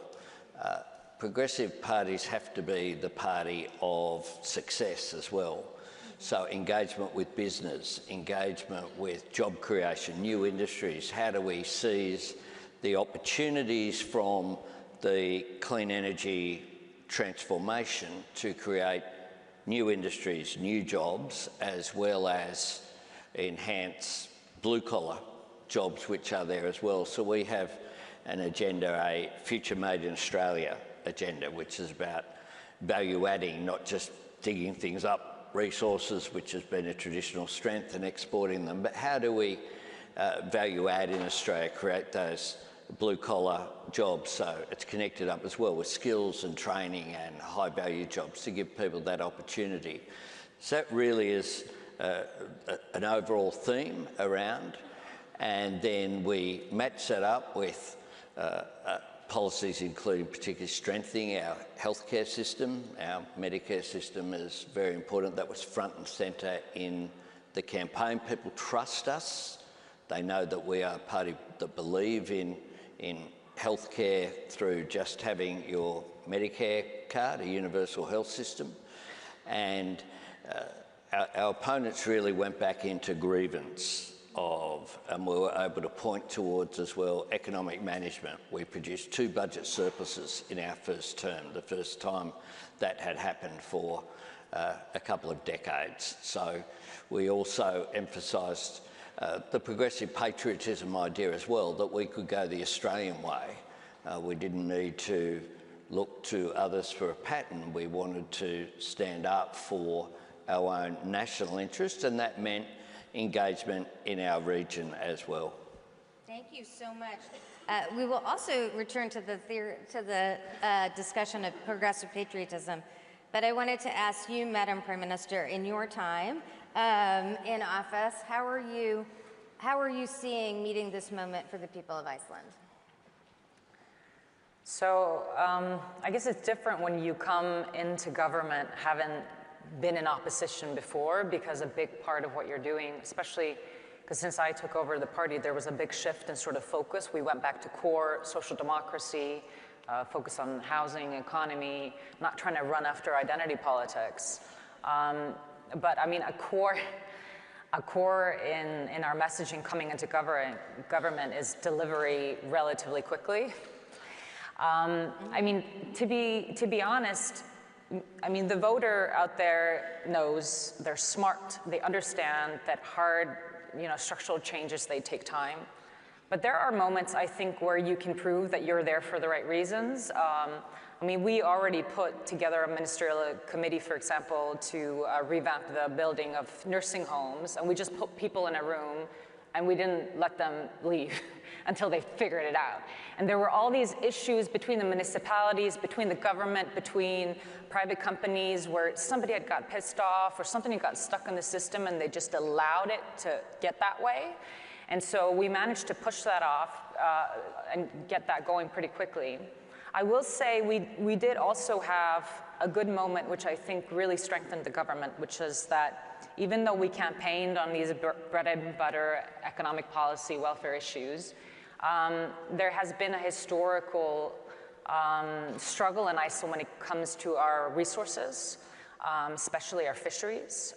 We have a very profitable fisheries system, but the quota holders, they've retained much of the resource rents, and a large proportion of our citizens find this an unfair situation to be in. And so one of the first things we did was raise the resource rents, and we pushed for a new bill in Parliament, and we ended up getting filibustered by the opposition, not for days, but for weeks. And we stuck with it. And it led us to leave behind certain other things that we couldn't follow through on, but we stuck with it, and we ended up actually breaking up the filibuster with what some have called a nuclear button that we have in Parliament, but I would say is a democracy button, because the opposition is supposed to have an opinion, not to govern the country. And I think people thought we wouldn't do it. And it set an example that we were able to fulfill something in our first 6 months. So if you can deliver on a few things and people see that you have your heart in the right place and you're willing to go against that type of opposition, I think it gave a lot of people hope. Prime Minister Starmer, thank you again for your remarks. And really, many countries around the world are facing a situation where there's a real rise of right-wing populism, and in some of the centrist parties, even centrist right parties, are kind of falling away. In this context, how does the center left, how do progressives meet the moment and actually capture a strong majority? Well, I think for us, the context, certainly for the last election, was an electorate, a public, who, since the 2008 crash, hadn't seen their living wages, their living standards rise for many, many years, totally flat. Their public services had got worse and worse to the point of decimation. And there'd been a massive drop-off in trust in politics for a whole bunch of reasons. So this led to quite a strong sense of disenchantment. And if you think about the 2008 crash to last year, that's 16 years. So anyone who was maybe in their 20s, late 20s, would have gone through to their early 40s not feeling they were materially progressing in the way that they would have expected in their lives, not seeing their public services fit for purpose, and losing faith in politics as an answer to that. That's why the change slogan that we had at the election was so powerful, because people said, I want that to change, I want to break this cycle. And therefore what we're trying to do is to come in, and what I was alluding to earlier, this national renewal is not just about fixing the problems, somehow taking them back to where we were, pre-08, pre-2010, whatever it may be, but building something better and different as you renew. So to take an example, our economy hasn't grown materially since 08, it's been flat-lining. We need to get economic growth. That is the #1 mission of the government. But it's got to be growth that is felt in every part of the country.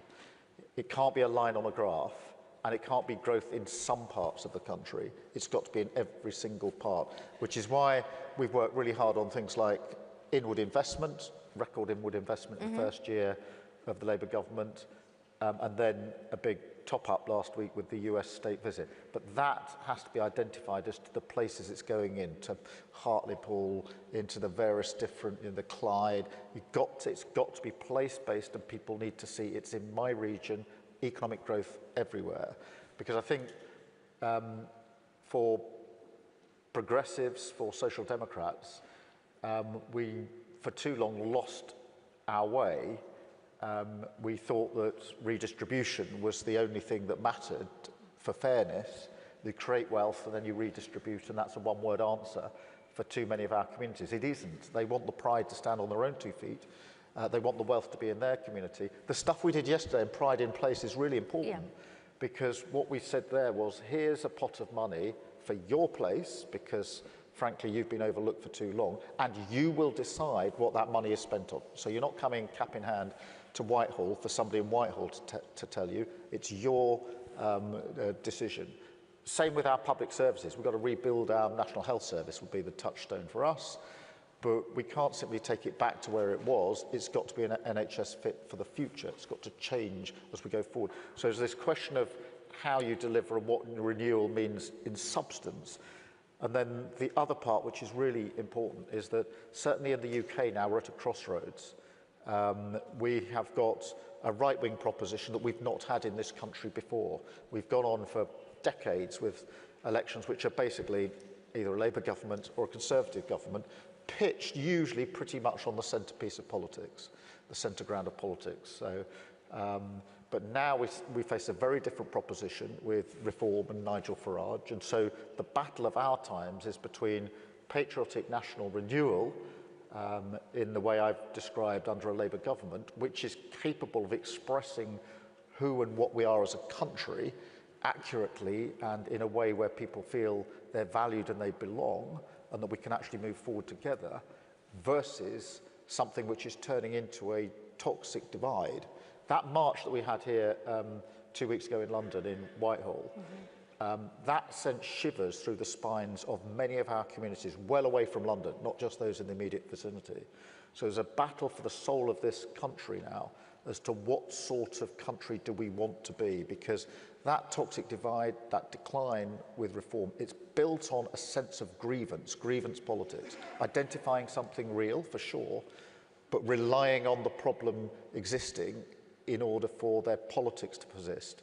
And it's a very different choice. The choice before the electorate here at the next election is not going to be the traditional Labour versus Conservative. It's why I've said the Conservative Party is dead. Centre-right parties in many European countries have withered on the vine, and the same is happening in this country. It's a different proposition, and therefore it becomes a binary argument as to the future of our country, and it actually becomes bigger than Labour.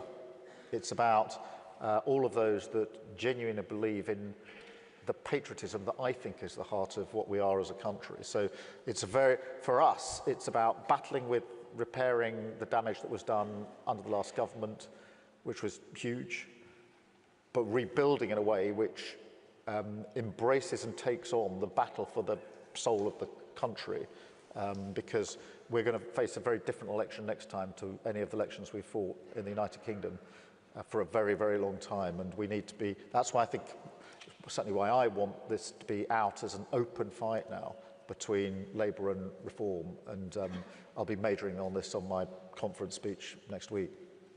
Thank you so much for that. Just to build on that, on those comments, Prime Minister Albanese, you referenced this a little bit, but I think what the Prime Minister Starmer is talking about is conservative parties or far-right parties are offering a significant level of disruption, a significant change, and then we have to be drivers of an alternative, not basically go back to the status quo, but really drive an alternative vision of change. It seems like your election, you were able to do that by really having enough trust with voters. But how do you deal with that sort of competition of ideas, and how are you doing that now? I think one of the things that you've got to say is that change happens, and get that across, not pretend that things can just stay the same. But the governments have a role in shaping change, otherwise change will shape the country without agency, if you like. And you've got to bring people with you on that journey of change. So climate change is front and centre. Our opposition at the moment are going back into a debate over whether it exists or not, basically, over whether they'll continue to support net zero by 2050. And we're saying climate change is real. This is how you have to act. Get ahead of it and bring people with you on that journey, I think is really important. I think also that you need trust. My party and our Conservatives had both replaced sitting Prime Ministers a number of times, and that disruption annoyed people. People were like, what's the system? So one of the things that we did at the same time was to produce, I think, a stable government going forward as well, and to have the first time we've had a PM re-elected for over 2 decades. There have been 7 different results from 7 different elections. And so able to say that trust and to fulfil the commitments. So we were very disciplined about doing what we said we would do. There was one exception, which was we changed tax cuts that were built in to deliver for lower middle income earners, and we said we needed to do that. We owned it. I went to our national press club and said, this is what we're doing, this is why we're doing it, because of the pressures that were on cost of living. So we were relentless about bringing things back to cost of living pressures, which was a global phenomenon. Global inflation was there as well. So, we had a 6 in front when we were elected and rose to 7, and we have now got it down within the band of with a 2 in front. And we did that without sacrificing people, and we did that as a distinction. So employment strong, over 1 million jobs created in our system, unemployment's 4.2, and real wages increasing. So we said, we'll get inflation down, but in a way that doesn't leave people behind. And since the election in May, we've been really ruthless as well about delivering on the things that we took to the election so that we could, again, fulfil that trust that people want to see. So we've cut student debt, increased paid parental leave, an increase in the minimum wage, paid prac for people studying to be nurses or teachers. We've done energy bill relief, a whole range of changes that we said we would do, we took to the election, and we've implemented, most of them, those cost of living measures in the first period, because that's what people want. If you can't relate it back to making a difference to people's lives, then some of the culture war issues and those things can come to the fore. Our opponents are going down those rabbit holes, and I think they're a cul-de-sac. They don't actually lead anywhere. Whereas if you are ruthlessly concentrating on making a difference to people's lives that they can see, then you can talk about the broader issues as well, that you might want to talk about, those longer term changes of equity and broader issues about Australia's place in the world and those issues. Prime Minister Carney, you face special circumstances in Canada, given your neighbour to the south, and let me just apologize. And so how are you, just building on the Prime Minister's remarks about delivering and how delivery creates trust, how do you see that in the context of Canada? Yeah, well, we all have special circumstances in our own way, I suppose. So, and I'm going to pick up what Prime Minister Albanese just said. It starts with delivering directly for the situation people are in, and and also draw a bit on what Keir was saying, which is, the reality of what you inherited, going 15 years without real wages, without people getting ahead. Like, the last time that happened was the middle of the 19th century. Karl Marx was writing the Communist Manifesto in the British Library. I mean, there's a connection here. So you've got to deliver real wage growth first and foremost. And so, similar to in Australia, slightly different measures. First thing we did is we cut taxes for the middle class. We cut taxes for 22 million Canadians. Boom, right away. First thing we did, we cut a tax effectively for young Canadians when they're buying their first time home, cut taxes on carbon, which was also the direct carbon tax, which had become a divisive issue. It was in textbook a good policy, but a divisive issue. So very tangible things that directly affected affordability, cost of living. Those are fiscal choices, but they had to be made, and they're delivering, and Canadians are beginning to feel first that. Second, building in a way that is as inclusive as possible. I'm going to give another example, which is we need to double the pace of home building in Canada. Okay, there's lots of ways you can try to do that, but the core, we're starting from the deeply affordable end of the spectrum and building on out with some interventions from government, but driving through the private sector. The point on this is it's buy Canadian, so it's Canadian technology, Canadian lumber, which America is keeping out for the moment, he says, hopefully, and Canadian technology factory built and other aspects of that. But it's an affordability point. It's progressive in its approach because it is lower carbon in construction, it's lower carbon in operation, it's cheaper, and it fills a housing need for half of our households that we're just simply not being addressed. So all of what I've said has actually nothing to do with U.S. tariff policy, and it goes back to something I said earlier, and we say over and over again. We have learned the lesson that we need to be, we use the expression, masters in our own home. We were over-reliant on one trading partner.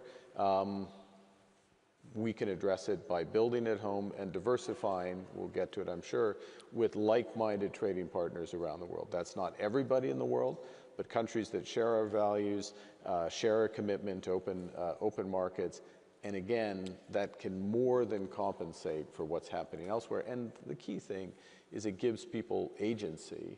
We're in charge. We're not reliant on a decision that's taken outside our border. Madam Prime Minister, you just gave us an extremely concrete example of delivering. And I just wonder if you wanted to offer more ideas about rebuilding that sense of social trust and by delivering, and how you have a different ethos in government than your predecessors. So there was a big change in government when we took over, because this is the second time in history where the Conservatives are not the biggest party. And the last time when the Social Democrats were in government, it was after the crisis. It was a very difficult time, so sort of the room for renewal or policy drive was very limited. And so there was a big mandate for change, but at the same time, I think there was still this sense of disbelief that a Social Democratic Party could sort of have control of the economy, do things properly. So one of the first things that we did was to make sure that people knew that we were taking the economy very seriously. We put on a new fiscal rule, which excluded investment, and said, okay, there are limits to how much fiscal can grow. Mark likes this. We've discussed this. We discussed this. Yeah, we're gonna be balancing the budget. We're gonna be balancing the budget by 2027. And we started out by asking for ideas from the public on tidying up ideas. How do you tidy up with the government? And a big part of that is, I mean, it might sound like it's for show, but at the end of the day, a big driver of distrust, I think, in politics today, and I feel this especially because I didn't grow up in politics, I'm relatively new in all of this, is that people just feel like they're not listened to, like their ideas aren't good. And most of the times, they have pretty good ideas. And so we collected all these ideas, and it was also a signal to the public that we, despite being a center-left-led government, we like the government, we like systems, we support welfare. We're not watchdogs of the system. It's not, the right tends to say the government is in our way, it needs to be broken down. We would say, okay, there are parts of it that need to be disrupted. And so we're okay by going into systems change, by talking about tidying up, doing things better, even though we might be wanting to spend more on welfare. And I think that gave us an aura of sort of cleaning up in a way. There's 3 women who are in this coalition. So like the leaders of all the parties are women. And we just have this aura of taking care of business. And I think it's really given us a good platform of then doing all sort of the progressive ideas that we need to do in housing and welfare, because we have ownership of what we're doing. So this has been a big focus of us. I also want to say, for example, when it comes to building, I mean, Iceland is an energy-rich country, but one thing you might not know is that over the past couple of years, or even a decade, there's been this backlash against power, against harnessing nature. And even in my party, we have people who want to conserve nature. I want to conserve nature. It's very important, but there needs to be a balance between ramping up, building up, getting growth. And we've been very critical of the regulations that have been set that we feel like is not promotive to growth. So we're doing these little small things that show that we're not just there to spend everybody's money. But at the same time, we have a righteousness check, like we did with the fisheries. We're hitting back on the fisheries fees. We're getting income in, we're getting taxes in, and we're not just focusing on cutting. So I think that's definitely given us a lot of trust. And then I will just say at the end of the day, I mean, people vote for you to govern, to make difficult decisions. They don't want to always hear that everything you're doing is easy, that they appreciate it. If you say no to some things, and then you say, this is going to be difficult for a year or 2, but I'm sure it's going to be better, because it gives you trust. So we've been pretty clear on that this is a longer-term project, and I think it's given us credibility, at least for now. Let's see what happens in a year or so. I just want to pick up on some of what Mark was saying, because on the one hand, we've got the domestic situation here in the UK, as I described, a different political divide that's opened up. But that's happening at the same time as much more instability and conflict around the world. The global situation is as fragile as I think many of us have known it. I have to say, when the Berlin Wall came down, I didn't think that I'd see Russian tanks going across European borders in my lifetime. I really didn't. I mean, yet we've seen it. That conflict is not just about the sovereignty of Ukraine, it is about the ambition of Putin and our values, our freedoms. It's already impacted hugely on energy prices, etc., here in the United Kingdom. And it has shattered the idea that the comfortable peace dividend that we have enjoyed for years is here necessarily to stay, and therefore we have to rise to this moment. And on security and defence, we're in a different era. There is no doubt about that. You can feel that all across Europe and beyond. Countries are spending more on defence. And we have set up the Coalition of the Willing. That is a group of like-minded countries focused in the first instance on how do we provide the security that will be needed if there's a ceasefire in Ukraine, but equally, and really important for me, as a vehicle to ensure that the countries in the coalition are willing, particularly the European countries, step up on defence and security in a way we haven't. Because for years we've pretty well neglected this. We haven't been in the right place. We've assumed that the peace dividend would last for much longer. And now we've got to step up into that space. And so Coalition of the Willing, for me, is about, yes, Ukraine, but it's about a bigger argument about how we step up on defence and security in this new era. And we have to combine this with what's going on at home. So at home, you've got the how do you deliver and the real things that matter to people day in, day out, whilst at the same time attending to the international issues, which are huge.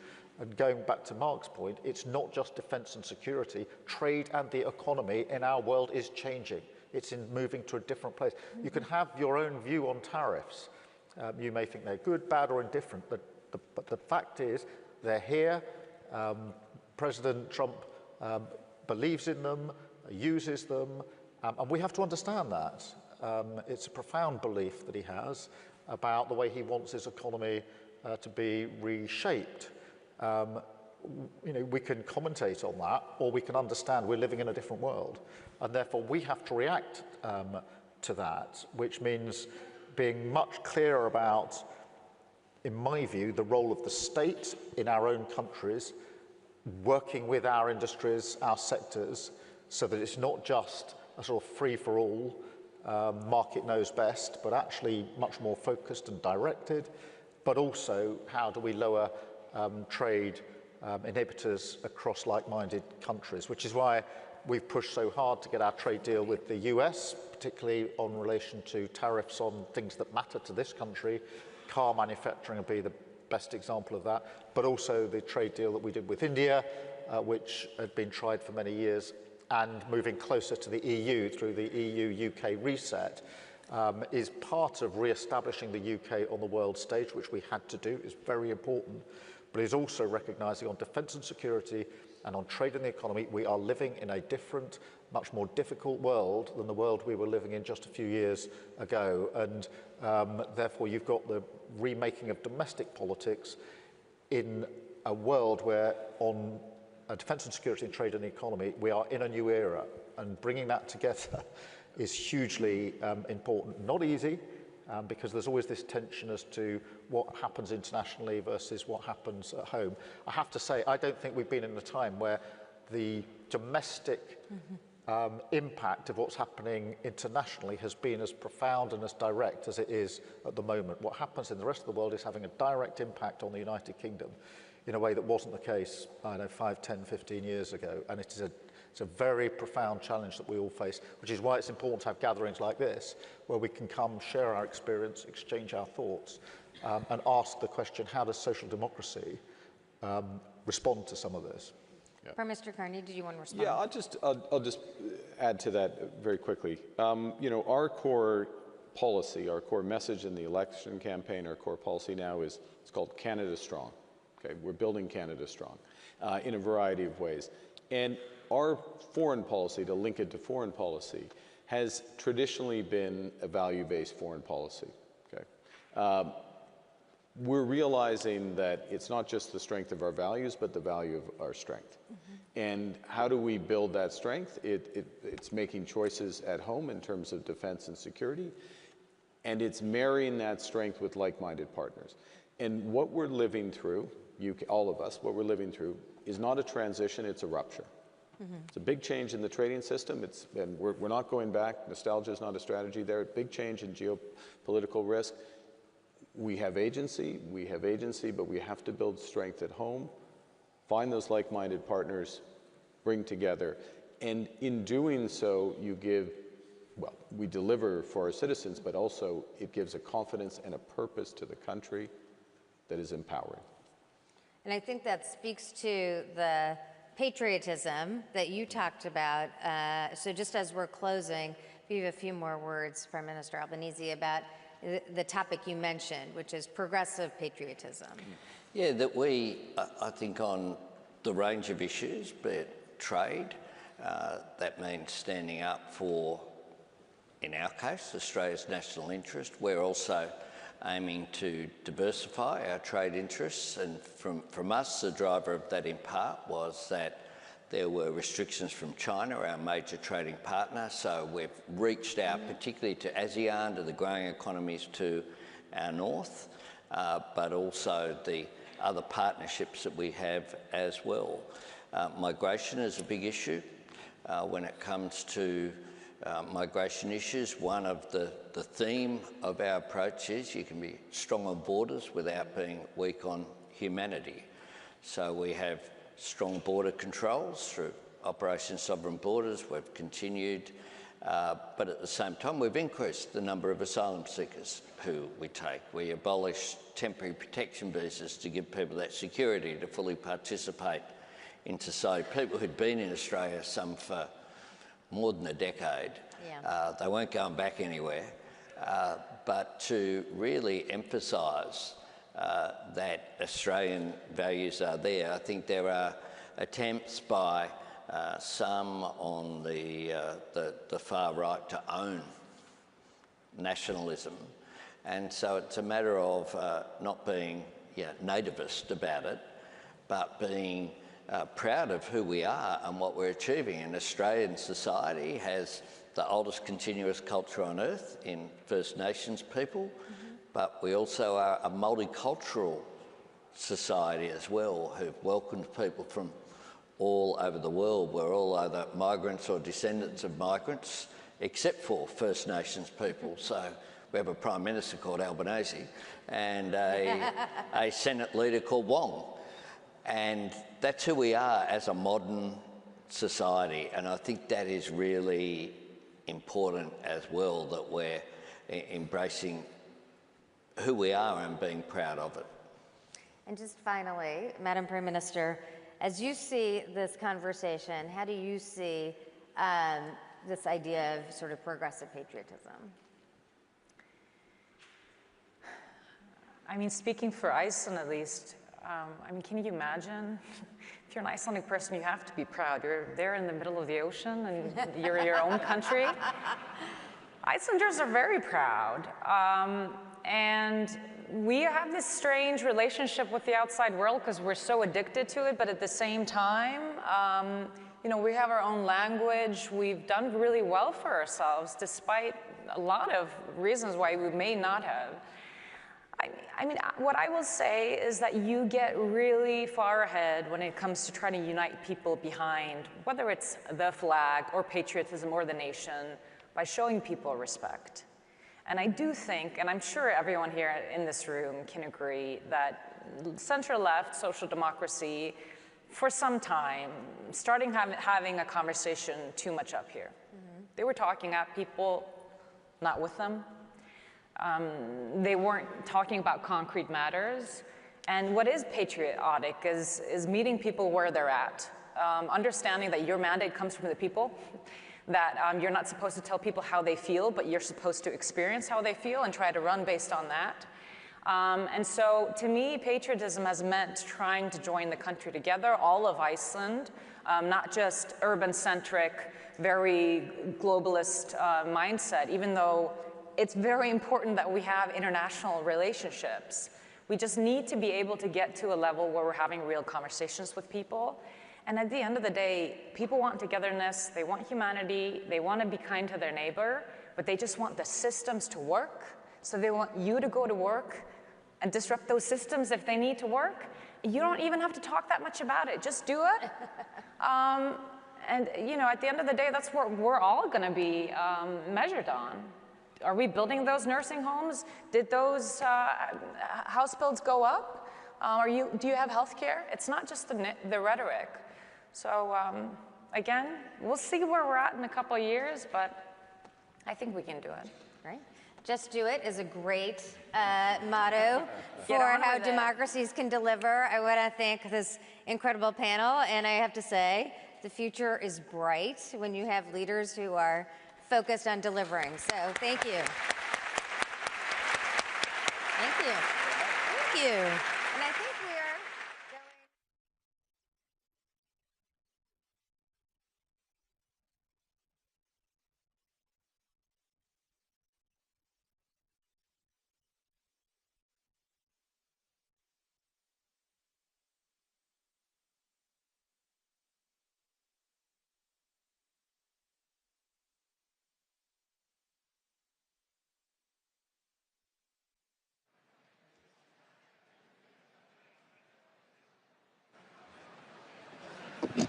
Well, don't run away just yet. We're on to our next panel, which is about meeting the moment.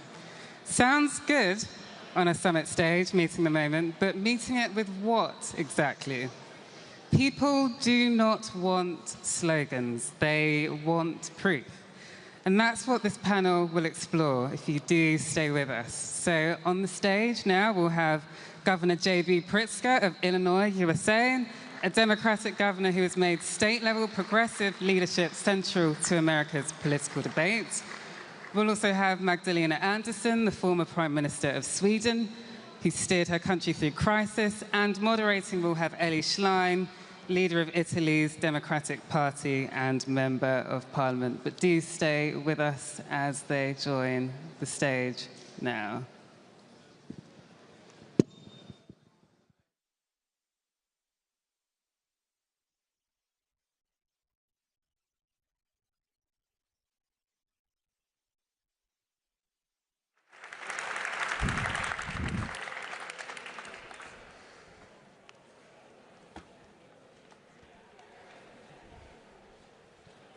So we should have. Okay, we can start. Thanks a lot for the invitation. It's an honor and a pleasure to be here and to be with GB. I'm Elly Schlein, the leader of the Partito Democratico in Italy, opposition party right now, with an extreme right government of Giorgia Meloni. And I suppose I'm Governor J.B. Pritzker, and I'm in the opposition party, but not in my state. I am the governor. So it's particularly important to be here on stage after three prime ministers that I must thank for their leadership in these days, also in New York on Palestine, and I thank them for the strength that they have shown in that discussion.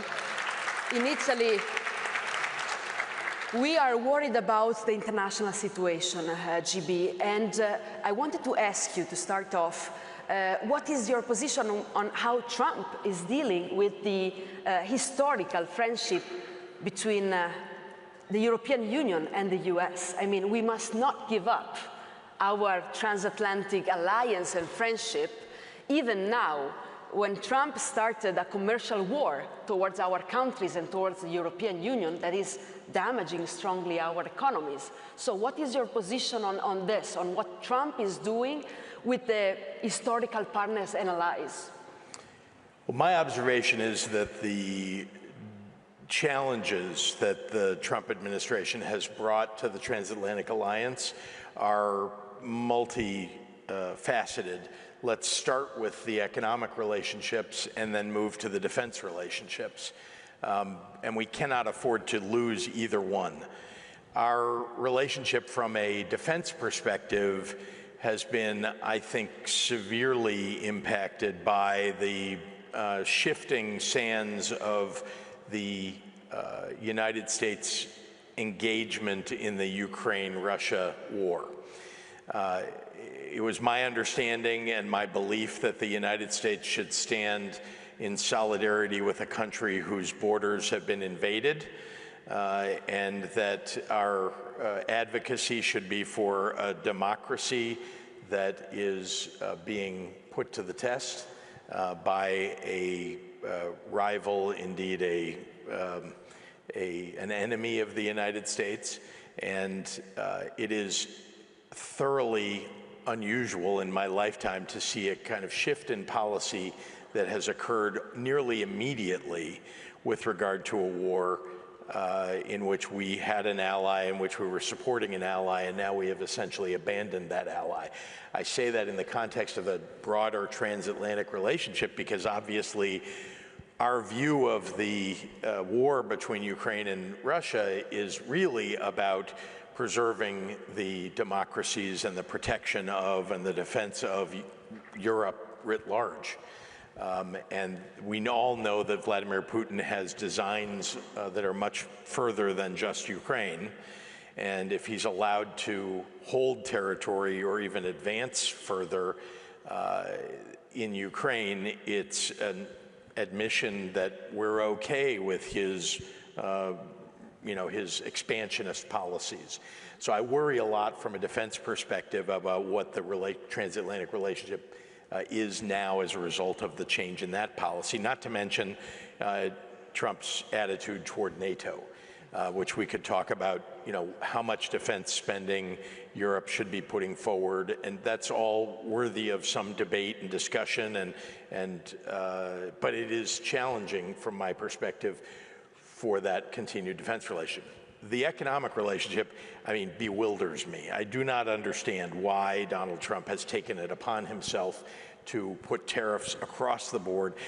We're believers, I'm a believer, that tariffs are okay if you're working on getting a trading partner to drop some tariff or some barrier that exists, and that you need to counter that existing economic relationship in order to, again, bring down barriers. Trade is good in general for multiple countries to be doing with one another.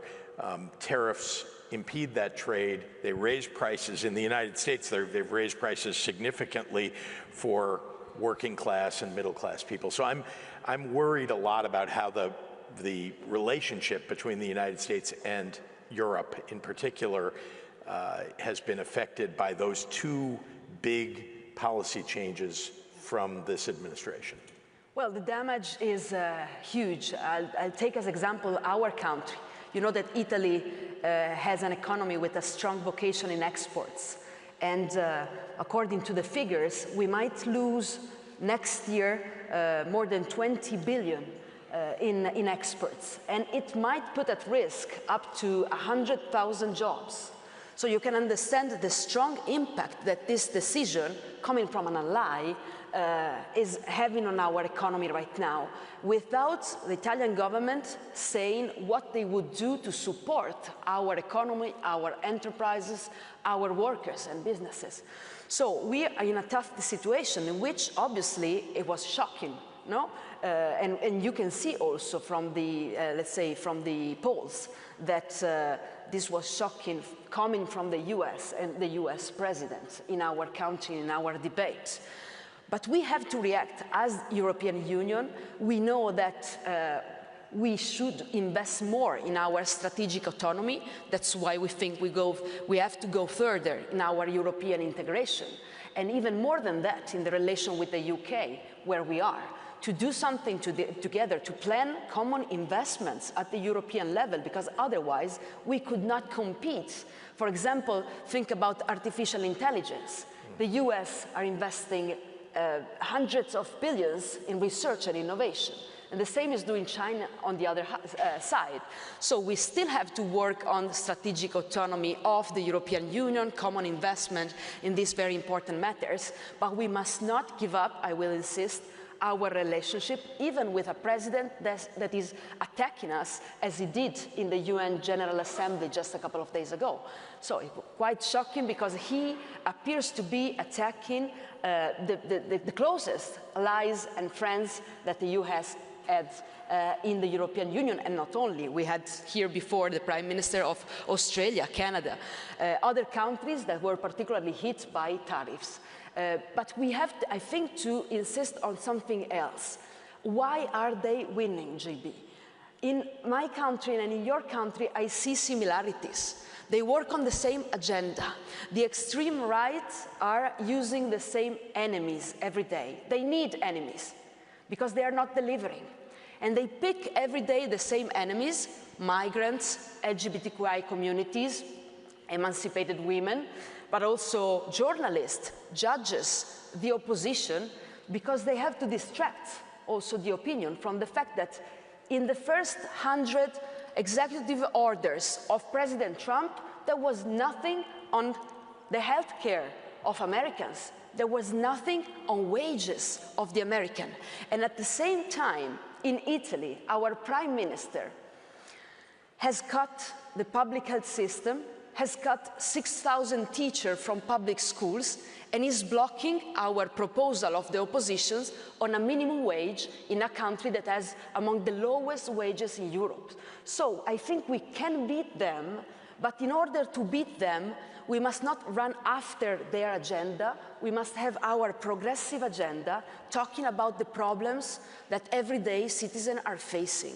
And if we push them and force them to the ground where they are feeling most uncomfortable, which is social justice.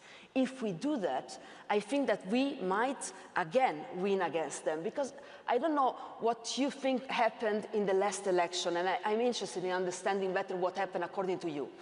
I think that the living conditions and inflation, for example, had a role in that election. Yes. But I think that tariffs and the lack of political will of this extreme right wing to address the living condition of our population, again, will put us in a position where we can set high in the agenda social justice. What do you think? Well, the simple fact is that Donald Trump won the last election with a series of lies, and now we are 8 months into his administration, and many people among the American public who voted for him have seen that he was lying. He said, for example, that he would end the war in Gaza, that he would end the war in Ukraine immediately. He said day one. He said he would lower prices in the United States day one. And forget about whether he could do it day one or not. We're 8 months in, and all of those things got worse. All of the things, and I only mentioned 3, but for the average voter in the United States anyway, the fact that going to the grocery store is still quite expensive and prices continue to go up, and he's done nothing. Indeed, he's added to the burden because tariffs are a tax on the American people. And so there is, I think, a growing understanding that the prevarications of his campaign are just that. Now, I don't want to go back and debate about why Democrats lost and Republicans won in the 2024 elections, except to understand today that looking forward, we can't let them continue to lie and not have a response that calls it out.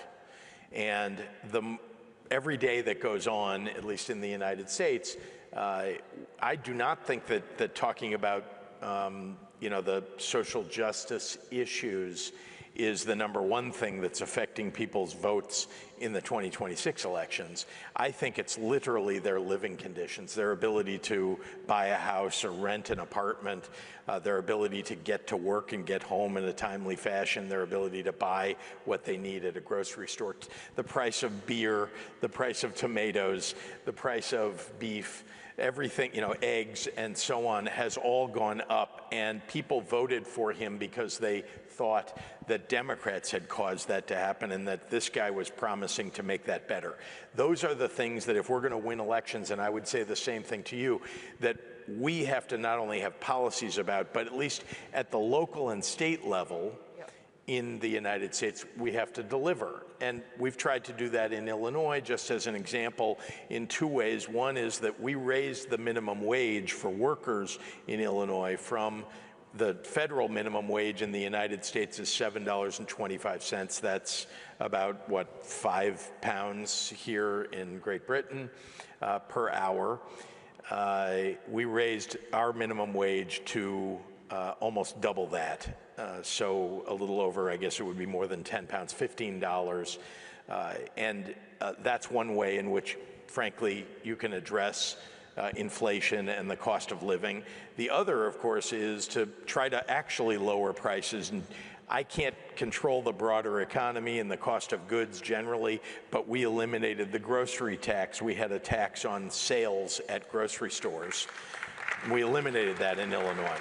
And I do not think, I mean, those of us on the center left should avoid talking about where we can cut taxes, particularly for working class people. If we can lower costs and lower prices for people, that's what we ought to be going after. And then you mentioned health care. And I want to say that if we do not have a relentless campaign to get in the United States, and I know many of you are beyond us in this, but in the United States, a relentless campaign toward universal health care. So there's not a single person in our country who does not have the ability to go see a doctor. Then we're doing it wrong. We should be doing that every day. So look, we lose focus, and I think this should be said, I've heard this anyway from many of you engaged in political parties across Europe, that we lose focus sometimes on the things that really matter and let the right grab something really small and turn it into an enormous cultural question.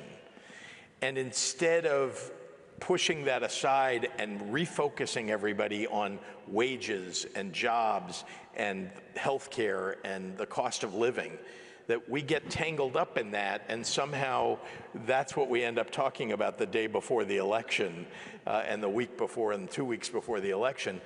We have to, frankly, play the game better. We're not doing that well in the United States.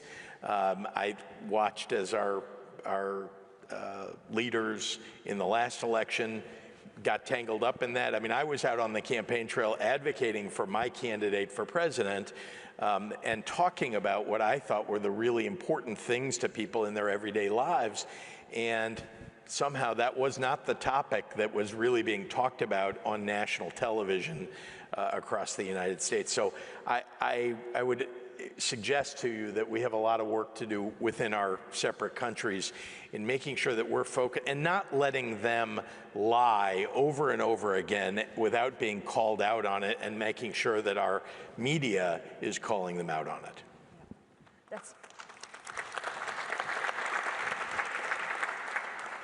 Sure, it's not easy because you know that they are getting control.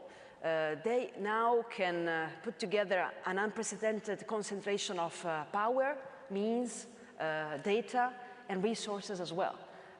In my country, the government basically controls the public television, and they got rid of dissenting voices, and they control the most part of the private television, still the ones of the Berlusconi family.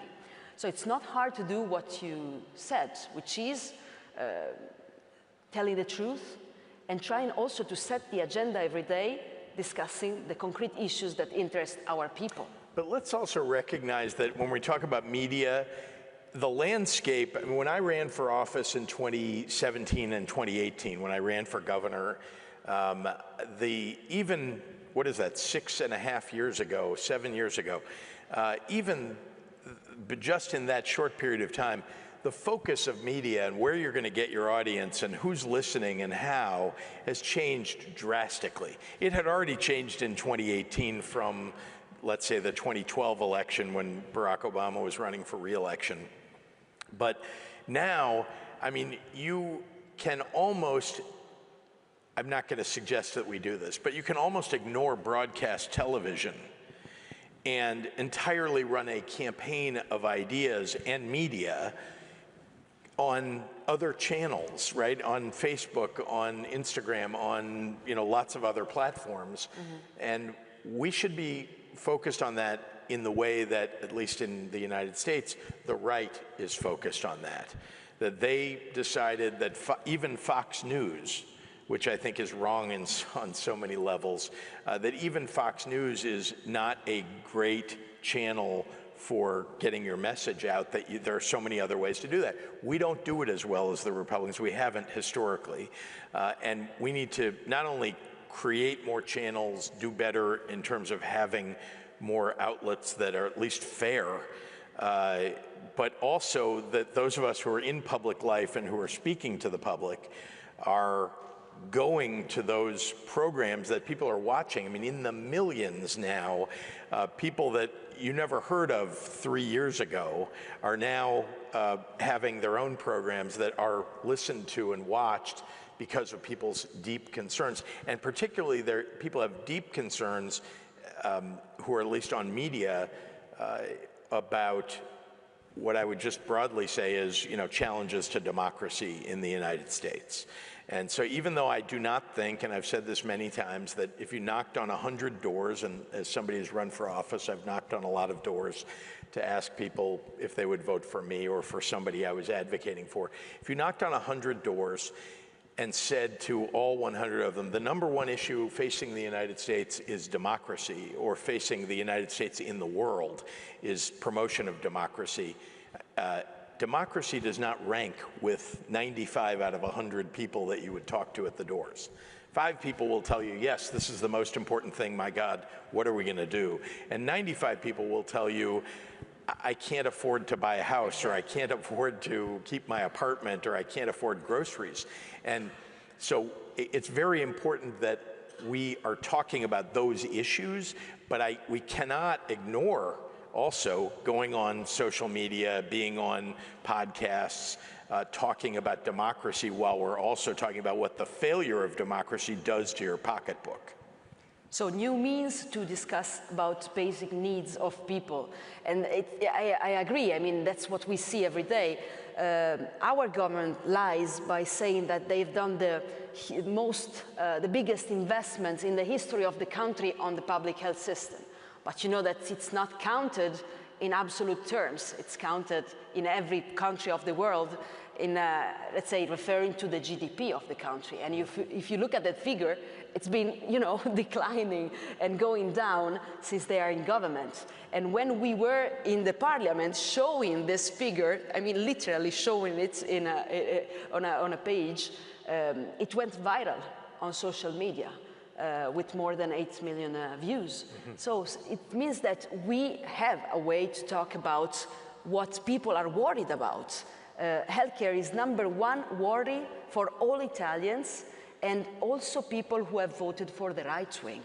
So I agree that we have to focus our agenda on the basic needs of people. But my question would be, as you mentioned before, I know that you are also coordinating with other governors on what you can do to react to what is happening in the US with the Trump administration, but also what you can concretely do to deliver.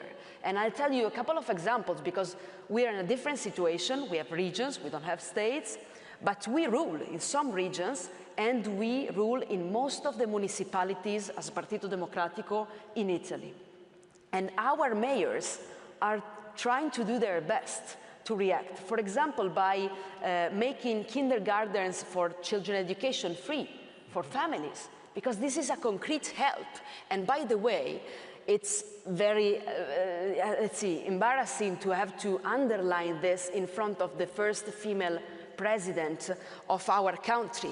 But when they cut off the public health system and when they cut off funds for our local administration on welfare, Giorgia Meloni knows exactly what happens in Italy.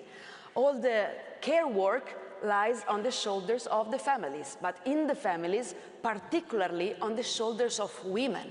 And it's one of the reasons why we have the women employment rates that are the lowest in Europe in the south of my country. So investing in children education by our local administration means both combating inequalities and children poverty and poverty in education from the very beginning of their lives, but it means also supporting families and, in a way, redistributing the care work in the families, which also help fathers to stay more with their children. So we are doing a number of issues at the local level, but I'm interested in what can you do to defend and fill the gaps of what the Trump administration is not doing to support the communities in your states?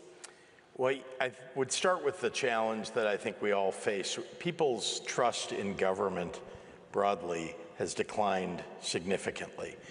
There are a variety of reasons for that. I mean, at least in the United States, there's one party that constantly denigrates government and just, you know, as far as they're concerned, everything about government is wrong until, of course, some of their voters need some of it. And then the other party, the problem for Democrats is we've got to make sure, in order to win elections, in order for people to believe in what we believe in, which is lifting up the middle class, lifting up working families, standing up for the most vulnerable, is we've got to actually deliver for them. It can't be talk. It's got to be something that they actually received. And you talked about education. I think this is vitally important. In the state of Illinois, so by the way, I have a button that I wear a lot and I hand out, and lots of people wear around Illinois, that says Democrats deliver. And it's because what voters really want is the delivery of, not talk, not discussion about, but actually deliver on it. And here's the thing I want to say about education. We did not have universal preschool. We have universal kindergarten in Illinois, but we do not have universal preschool. So that would be, at least in the US, that would be 3, 4, and 5-year-olds. We did not have universal coverage. Indeed, I would say it was woefully deficient. And so we actually put a program together, and it's something I've worked on for more than 20 years before I was governor. And I sort of jumped from being an advocate and an activist for it to being in charge of the government that has to deliver it. So we've actually put in place a plan that by 2027, and we've been delivering on it, getting universal preschool for 3, 4, and 5-year-olds. That delivery is important for people to have faith in, because it is true that if you ask many families, particularly young families, what they need most, it's childcare, and inexpensive childcare. It's way too expensive in the United States. And so providing childcare and preschool, which is what we're focused on, is delivering for people.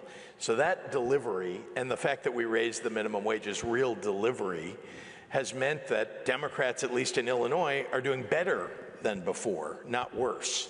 And that, to me, is what's missing, is what you were describing, what local governments, in our case, state government and local governments, are delivering.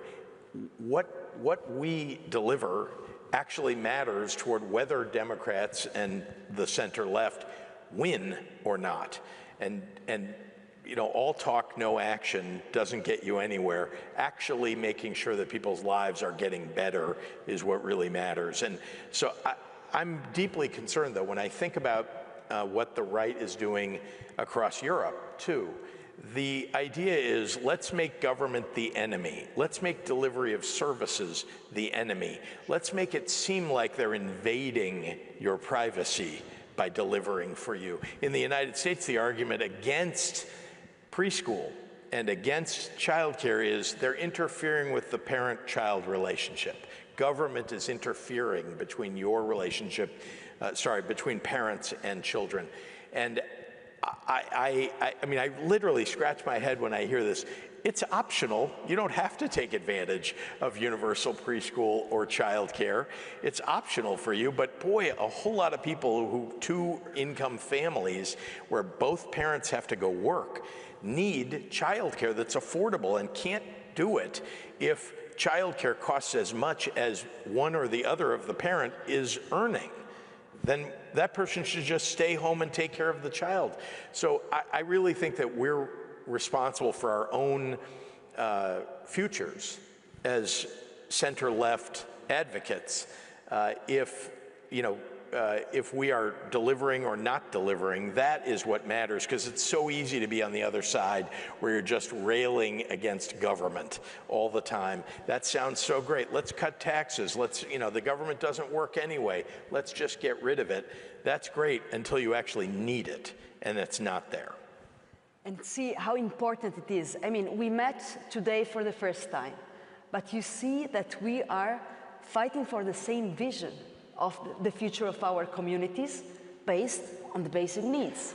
The priorities that we have been setting in the discussion in Italy is healthcare, because everybody needs healthcare, because we are a population that is getting older and we have to manage it, to deal with it. Public schools, starting from children care, because it cannot be just a privilege for people who can afford it. It has to be a universal right for every child that wants to get it. And also decent jobs and decent wages, which is important because in my country, there are so many young people that when they are facing, let's say, precarious jobs and contracts and wages that are so low, are leaving to other countries, are leaving from the south to the north. And what they are asking us as a progressive force is to establish their right to stay where they want to stay. And sometimes there is a lack of opportunity on this. But I know that you have also pushed a lot on innovation and supporting new startups of young people by supporting their ideas. So again, industrial policy is important because the right wing is completely forgetting what it means to create new jobs. Well, Ellie, this is a question I want to put to you, and maybe people in the audience will see this as a bit of a debate that goes on the left, which is, what do you think about the emphasis or lack of emphasis that exists among all of us on the center left about job creation? Yeah. In other words, a lot of what we often talk about are social issues. They're about delivery of services, about healthcare, but we don't often talk about, or not often enough in my view, the creation of jobs. What are we doing to help build businesses up so there are more jobs? And I guess I'll ask that to you. How do you view that? And in Italy, how is that viewed more broadly by the center left and the left?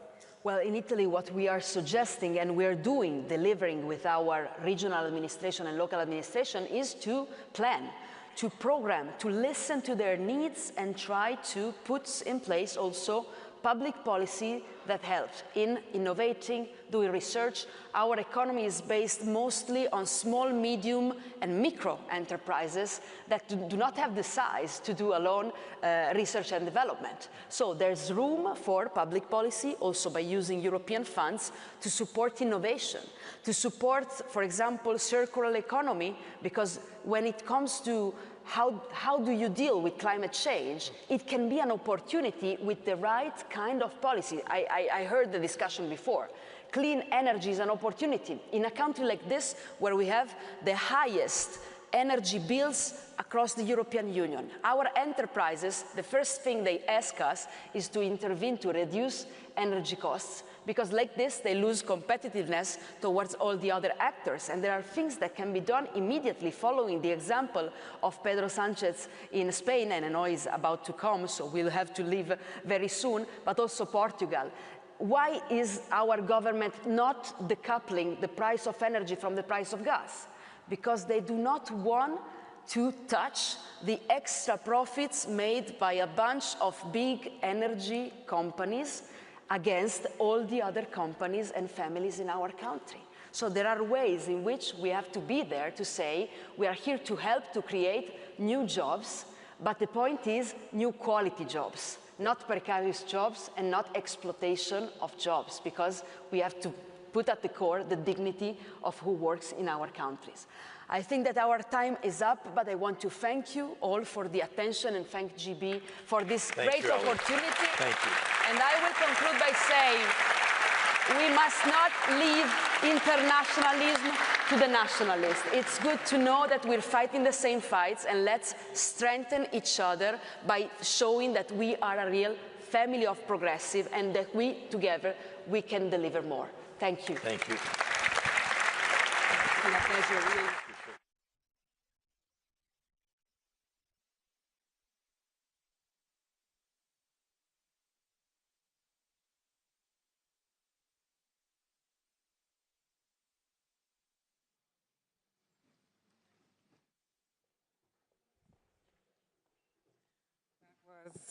That was another insightful discussion. Do stay with us before we do head off for lunch.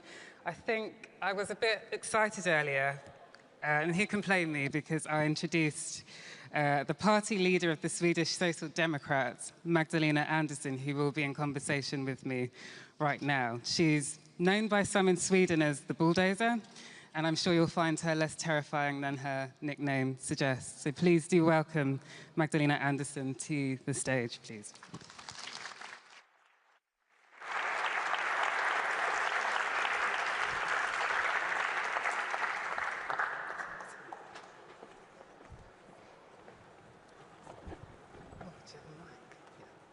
Thank you so much for joining me, Magdalena. I would just like to highlight that we are living in really turbulent times, as you know, and the war in Europe, global instability, voters are feeling really discontent.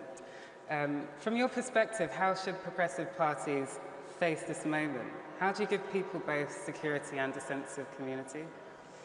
Well, thank you. I mean, we do live in, as you say, very, very difficult times, but at the same, as the governor said earlier, most people care about how they can get along in their everyday lives. So for progressives, and I think most of us want to win elections in order to improve the everyday lives of ordinary people, of building inclusive societies with opportunities for all. And I mean, this is our core business as progressives. But we also live in a time where we have to fight another fight, and that is for our democracies, with far-right, extremist, even fascist parties that are undermining the pillars of our democracies. And this is a fight about life or death of our democracies. But I'm certain that in order to win that fight, we have to focus on everyday lives of working families in our countries. And we have, the Swedish Social Democrats, spent the 3 years we've had in opposition now, rethinking our policy programs and our strategies. And Keir Starmer said earlier that we have to look ourselves in the mirror.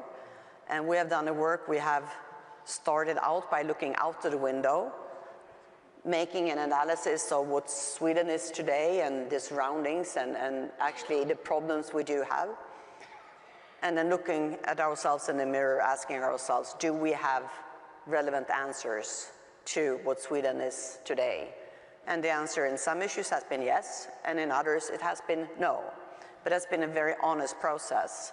And this process ended up in new policy proposals, and together with that, we are also having a focus on actually meeting our right-wing extremist party founded by Nazis by trying to be the party that loves Sweden the most. I often say I want Sweden to become a bit more like Sweden. And then what Sweden is, which is easy if you're a Swede maybe, that's a lot of what people are proud of in Sweden was built by the Social Democrats. But what do you think is the one message that could cut through a lot of this complexity? I think there is, of course, more than one message. we have this, we want Sweden to become more like Sweden. This is definitely important, and part of that is Swedish values. And then, of course, we say what are Swedish values, and that would be basically all social democratic values. That we say this is Swedish values, these are Swedish values. And then on top of that, a political program. And there I often talk about the triangle that we have expanded with our new policy program. In one dimension, it's about migration and crime. These are very important topics for many, many people in Sweden and in other countries. When it comes to migration, we changed our migration laws after the migration crisis 2015, when Sweden received more asylum seekers than any developed country has ever received. And then we went from very liberal migration laws to very strict, one of the strictest in Europe.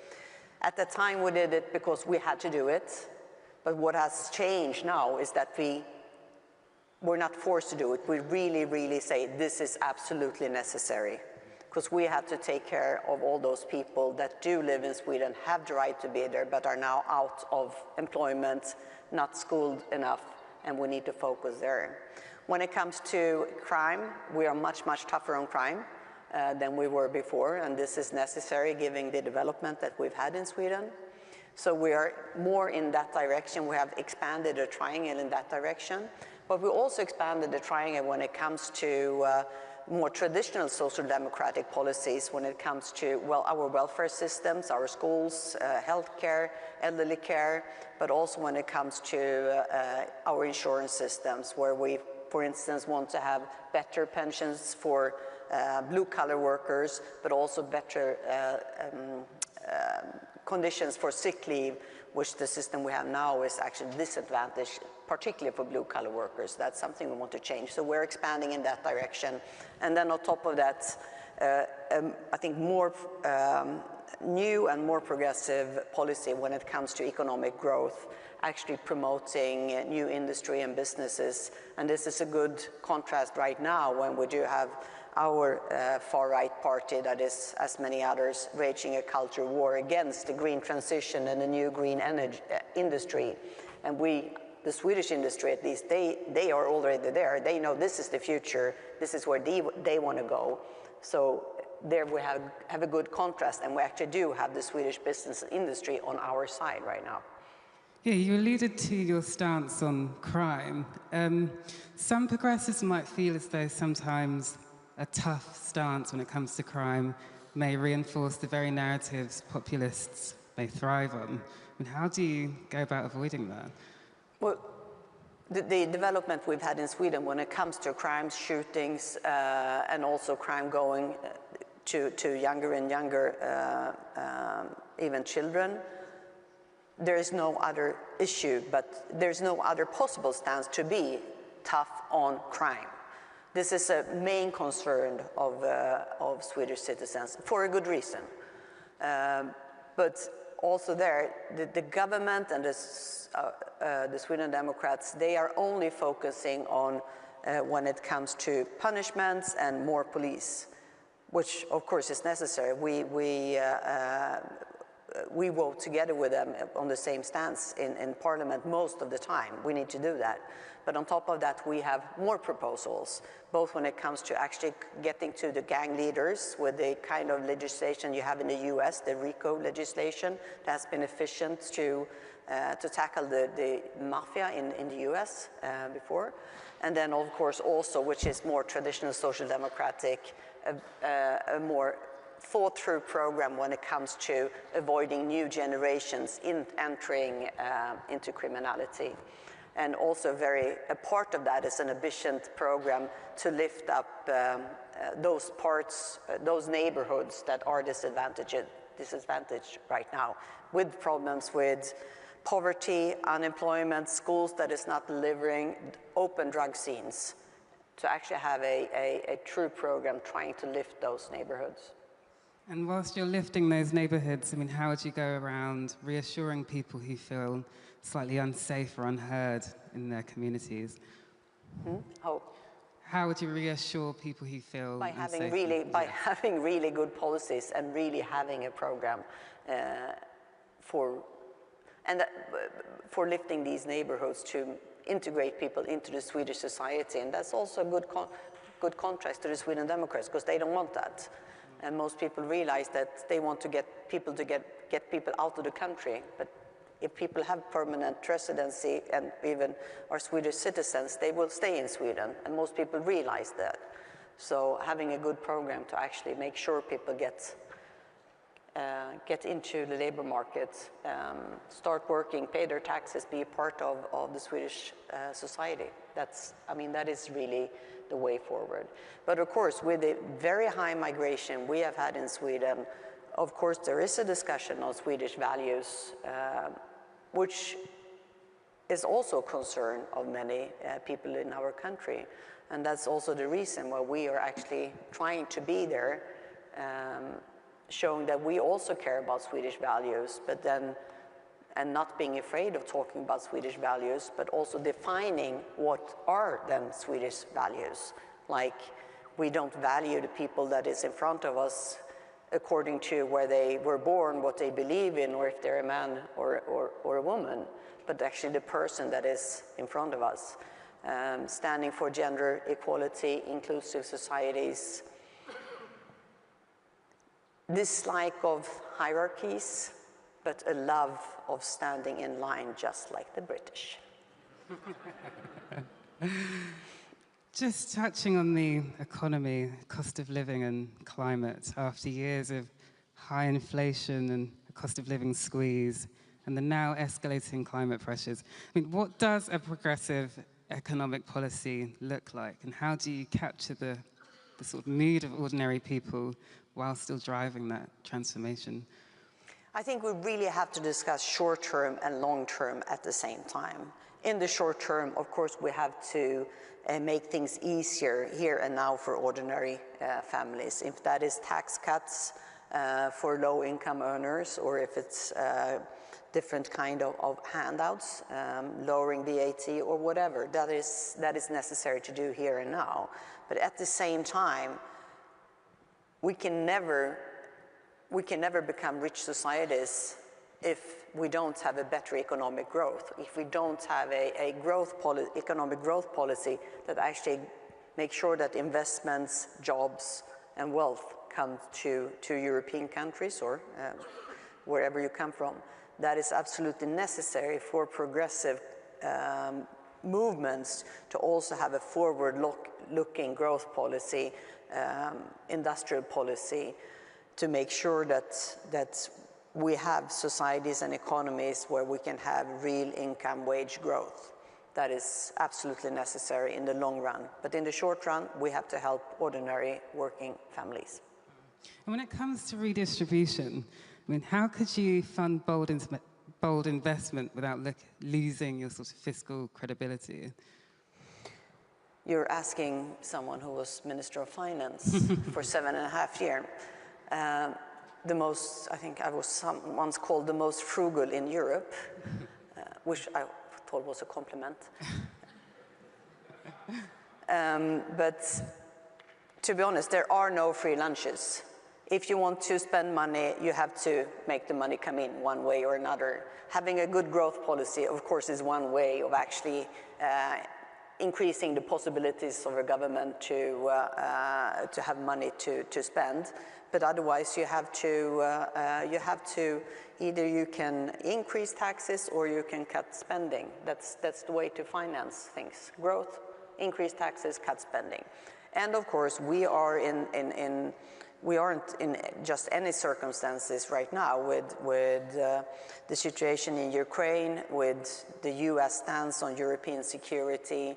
I think for those countries that do have fiscal space also when it comes to public debt, this is the time where you could actually use some of that fiscal space you have. So for that reason, actually, the Social Democrats in Sweden, we have proposed that when we now increase our defense spending very dramatically, part of that could temporarily also be financed by loans.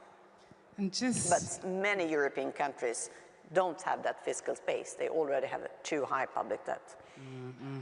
Can we just sort of move towards this green transition notion? How could you make sure that it doesn't sound like some sort of big elitist project and it's something tangible for ordinary households? I think, and actually I think the Labour in Britain has done a good job there, talking about the fact that this is a way to get investments and good paying jobs to your country. The green transition will happen anyway, no matter what Sweden is doing. And the question is, this will be the future in the global economy. And the question is, do we want to be there in the front of this technological shift that will happen anyway, and make sure that investments and jobs and wealth comes to Sweden? So talking about the green transition as part of job creation, I think is an important way going forward. And I think I also sometimes I think that the prospect I see for Sweden in the future is not to be dependent on fossil fuels from dictators in other parts of the world or from batteries produced by the Chinese Communist Party. I think we could do more ourselves. And just reflecting on your leadership, Sweden broke 200 years of neutrality and applied to NATO. How difficult was it back then to bring your party and your voters with you? And are there any sort of tips you can share with your fellow progressive leaders who are with us today? Well, I hope no one has to end up in that situation. But after Russia's invasion in Ukraine, but also how Putin was talking about both Sweden and Finland and our ability to make our own policy choices when it comes to our security, that completely shifted how we could see on our own security.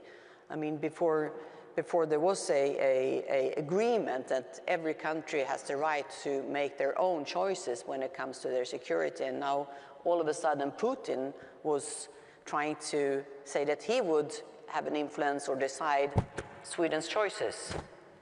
That was a complete shift, and then we had to just sit down and think, okay, we are in a new situation, and what is the best for the Swedish people and our country's security at this point in time?